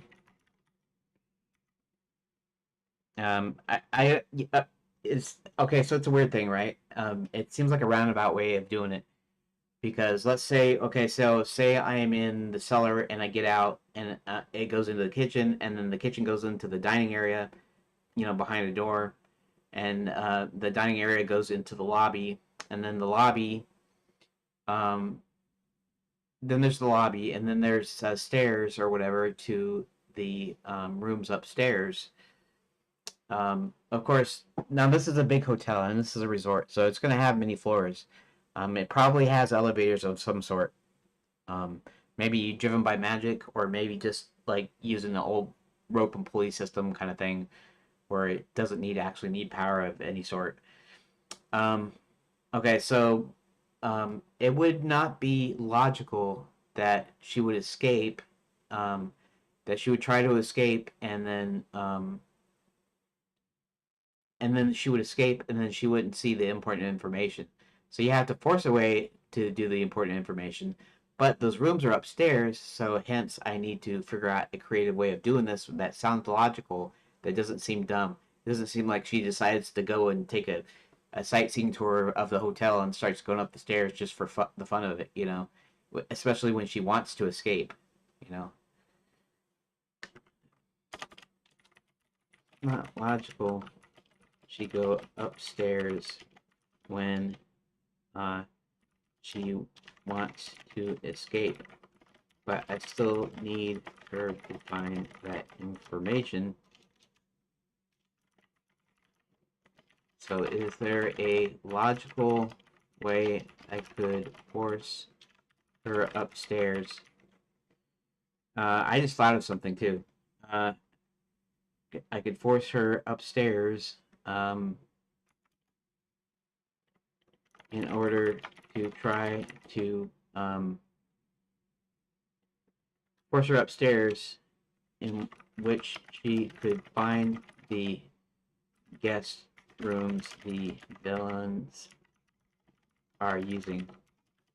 I've already thought of a bit of a way to do this, but I want to hear what you come up with. So basically, I was just thinking, the kitchen will probably have a dumbwaiter, right? Room service. I don't know how you call for room service, but basically sending things up to your room. Maybe you ring a bell and there's a corded bell, and they probably would do that a long time ago, to call servants up or whatever, and so they send up the food on a dumbwaiter, so she could potentially get in the dumbwaiter and travel up it. But the only way she'd do that is if she had no way of um, getting out. In other words, the there's the dining room. She goes out to the dining room. She sees people there, and presumably, I mean, they could be guests. She could see them as guests, but maybe something is telling her that maybe she shouldn't be seen at all. So what she do? She goes into the dumbwaiter and it pulls her up.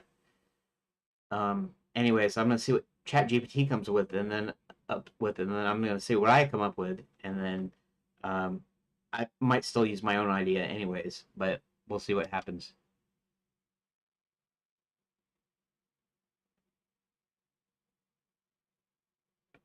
Hmm,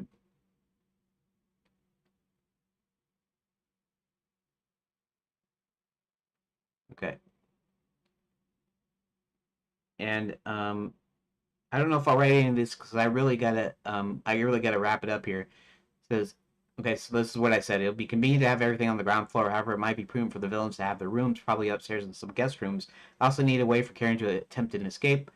To escape, but somehow is forced into the rooms the villains are using for operation, where she finds the information before she's recaptured.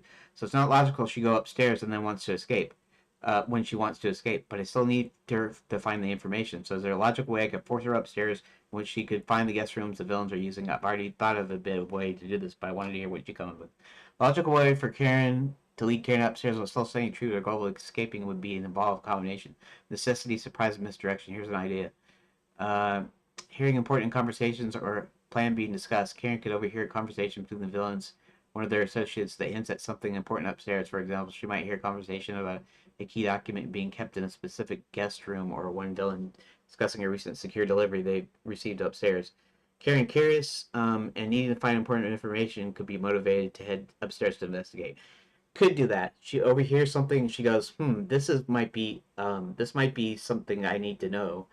And it would be just a curiosity thing, but it could work. You could create a scenario. She's trying to eavesdrop but needs to move away from her current hiding spot. The conversation could lead her toward the stairs, and the villains could be preoccupied or not yet aware of her attempt. Unexpected obstacle or allies interference. Karen is on the verge of escaping through the kitchen or back door, and just as she is about to leave, she hears the sound of footsteps approaching. The kitchen or exit door could suddenly be blocked by one of the villains, forcing her to retreat upstairs instead. She could be forced into a hallway as she tries to hide and ends up near the staircase. Only way to escape discussion at this point would be heading upstairs, so she reluctantly takes that path. This would force her up and give her a reason to explore further. Perhaps a temporary hiding place upstairs could allow her to hear more information, or maybe she stumbles upon a guest room being used as an operation room. Villains plans to capture her again. If the villains suspect she's trying to escape and want to trap her, they could create a diversion downstairs to get her upstairs. For example, they might set up a dummy trap in the lobby, making it seem like there's a way out, a secret exit or hidden door, and when she goes toward it, the villains could spring the trap and force her into the upstairs guest rooms. This would lead her upstairs under the guise of safety or opportunity, only to find herself deeper in the villain's lair. Can't really do that because part of this is finding information, and if they knew that, then uh, um, they wouldn't leave information out. Trying to escape through the false exit, back door or another exit could be locked. As Karen's exploring an escape route, she knows the staircase leading up seems less obvious or hidden from view. In this scenario, she might assume the stairs are a way out, thinking it might be a service staircase, or perhaps she's trying to get out of the sight of the villains. Once she's upstairs, she finds operation rooms, overhears important information. Villains could also realize she's trying to escape through the back door, so they lock the exit. There's no choice but to move upward, thus inadvertently finding herself in the operations area. 5. Involve one of the villains. One of the villains can momentarily leave their operation area to go to the ground floor, or they could lock the door behind. Them. Only way for Karen to continue moving undetected would be to climb the stairs to the guest rooms. Perhaps she sees an important figure in the villains group heading toward the back door or a different part of the hotel. In the process of trying to stay out of sight, she could be forced to retreat up the stairs to avoid detection. Connected to finding information. Once Karen's upstairs, she could discover the operation room by accident, perhaps stumbling upon a room with a large map or a table where the villains are planning their next move. She could also overhear part of their conversation, how they intend to infiltrate the castle, or even find a document with Max's plans. When she's in one of the guest rooms, the villains may realize she's there, and despite her attempts to hide, they will recapture her before she can escape again. Okay, conclusion. Key to making this transition feel natural is creating a tension or urgency that pushes Karen upstairs despite her goal of escaping. Villains can use distractions or traps she needs to react to, forcing her toward the stairs as a means of survival, avoiding capture. This would give her a reason to explore the upstairs area. She helps him find vital information he needs to reveal Max's plan. How does it sound for your narrative? Would you like more specifics? Okay. Okay, so firstly, they're all decent ideas, except creating a trap if they knew she escaped. If they did that, they certainly wouldn't let their information be out in the open where she can learn of their plans. However, most of the other ideas are pretty good. The one I thought of is that there is a dumb waiter in the kitchen for delivering food to the upstairs. Delivering food upstairs. She could hide in it and use it to go up. After hearing footsteps or something, then she stumbles on the guest rooms.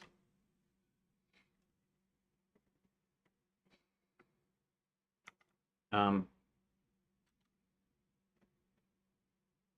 love the idea of using the dumbwaiter in an escape route. It's both clever and organic. Yeah, I don't know about that. I mean, it's just kind of saying what almost what you want to hear in a sense. But uh, while I'm carrying to inadvertently find yourself upstairs where the villains are operating, here's how you could develop that idea scenario. Hiding in the dumbwaiter. Overheard steps or voices. Carrie, now she's freed herself. That sound of footsteps approaching. It could be a villain or guard coming into the kitchen or moving near the cellar entrance. She quickly looks for somewhere to hide. Spots the dumbwaiter. A small size of dumbwaiter is perfect for her to hide inside. It gives her opportunity to avoid detection.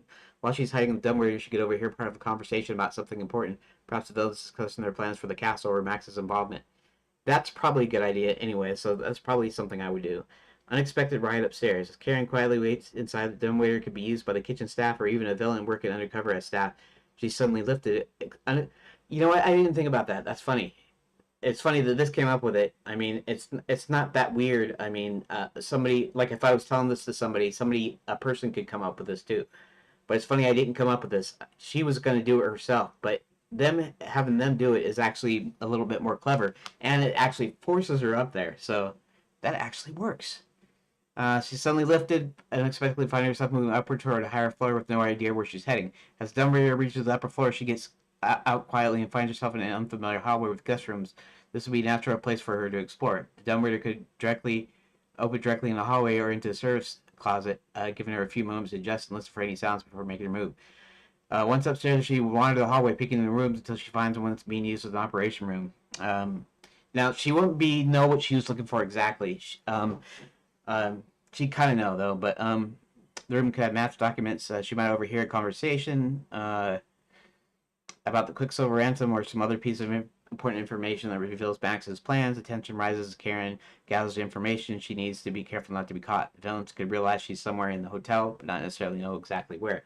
Hiding the danger as she tries to escape.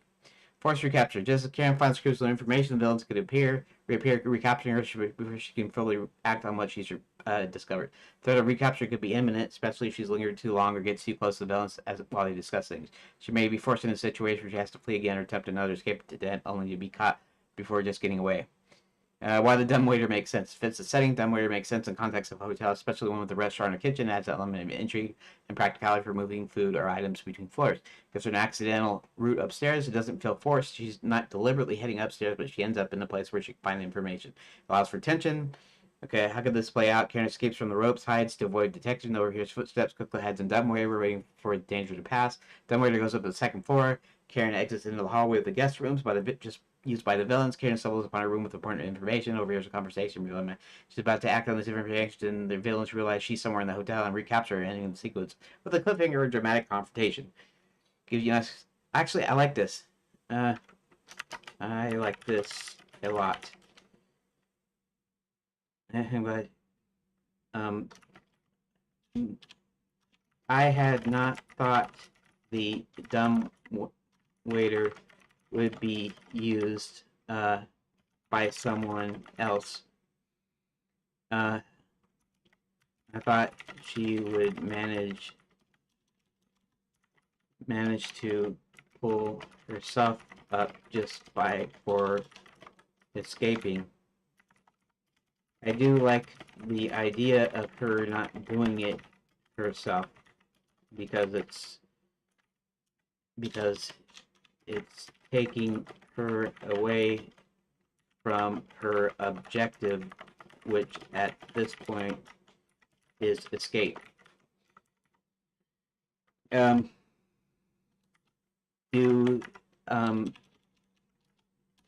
Are dumb waiters operated outside from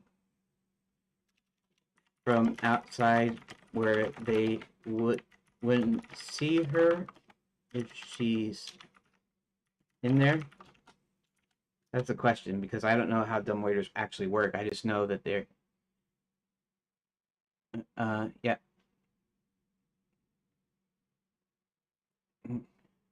Yes, dumb waiters typically operate from outside the compartment. They have a pulley or crank system that allows someone to send items up or down without seeing the contents. Here's how that plays out. Have a crank or pulley system outside the compartment, off in the kitchen pantry area. Someone loads the compartment with items like food or dishes and send it up without seeing inside. Common for them to be used in hotels. If Karen hides inside, she wouldn't be seen by the operator. She could be hidden from view, and the operator would know that someone's inside. Uh, um, that's good. However, if they're using it,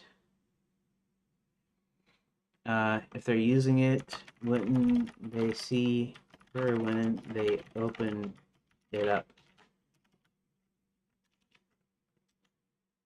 I have to cover that. Good point. If the dumbwaiter is operated by someone else, they would indeed see Karen when they open it, which would create a problem for having. That's how you can adjust it. Inside, but the operators, when the operators send, they don't immediately open it once it reaches the top. Instead, the dumbwaiter could be sent to a holding area or storage room upstairs where the operator doesn't check it right away. This gives Karen time to quickly exit the dumbwaiter and notice and explore the upstairs area before the operator realizes anything is wrong. It takes a risk. Karen could be hoping that the dumbwaiter will be delivered to a kitchen or pantry area and not the guest rooms. If the operator opens it immediately, she risks being caught. But she could take the risk and wait for the right moment to sneak out while the operator is distracted or alone around. Delayed or opening could be a miscommunication on the villain side. Maybe the operator is momentarily distracted, thinking the dumbwaiter is being used to deliver something else. The villain may not check until much later, giving Karen more time to hide and move around the upstairs area detected. The dumbwaiter goes to a locked or unattended room. Alternatively, the dumbwaiter can be delivered to a room where the operator leaves it alone.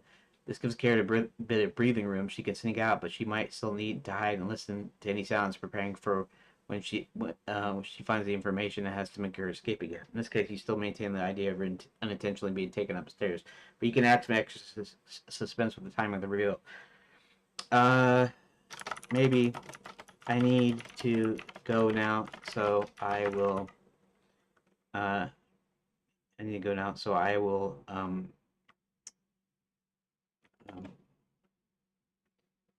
I will come back later to discuss further.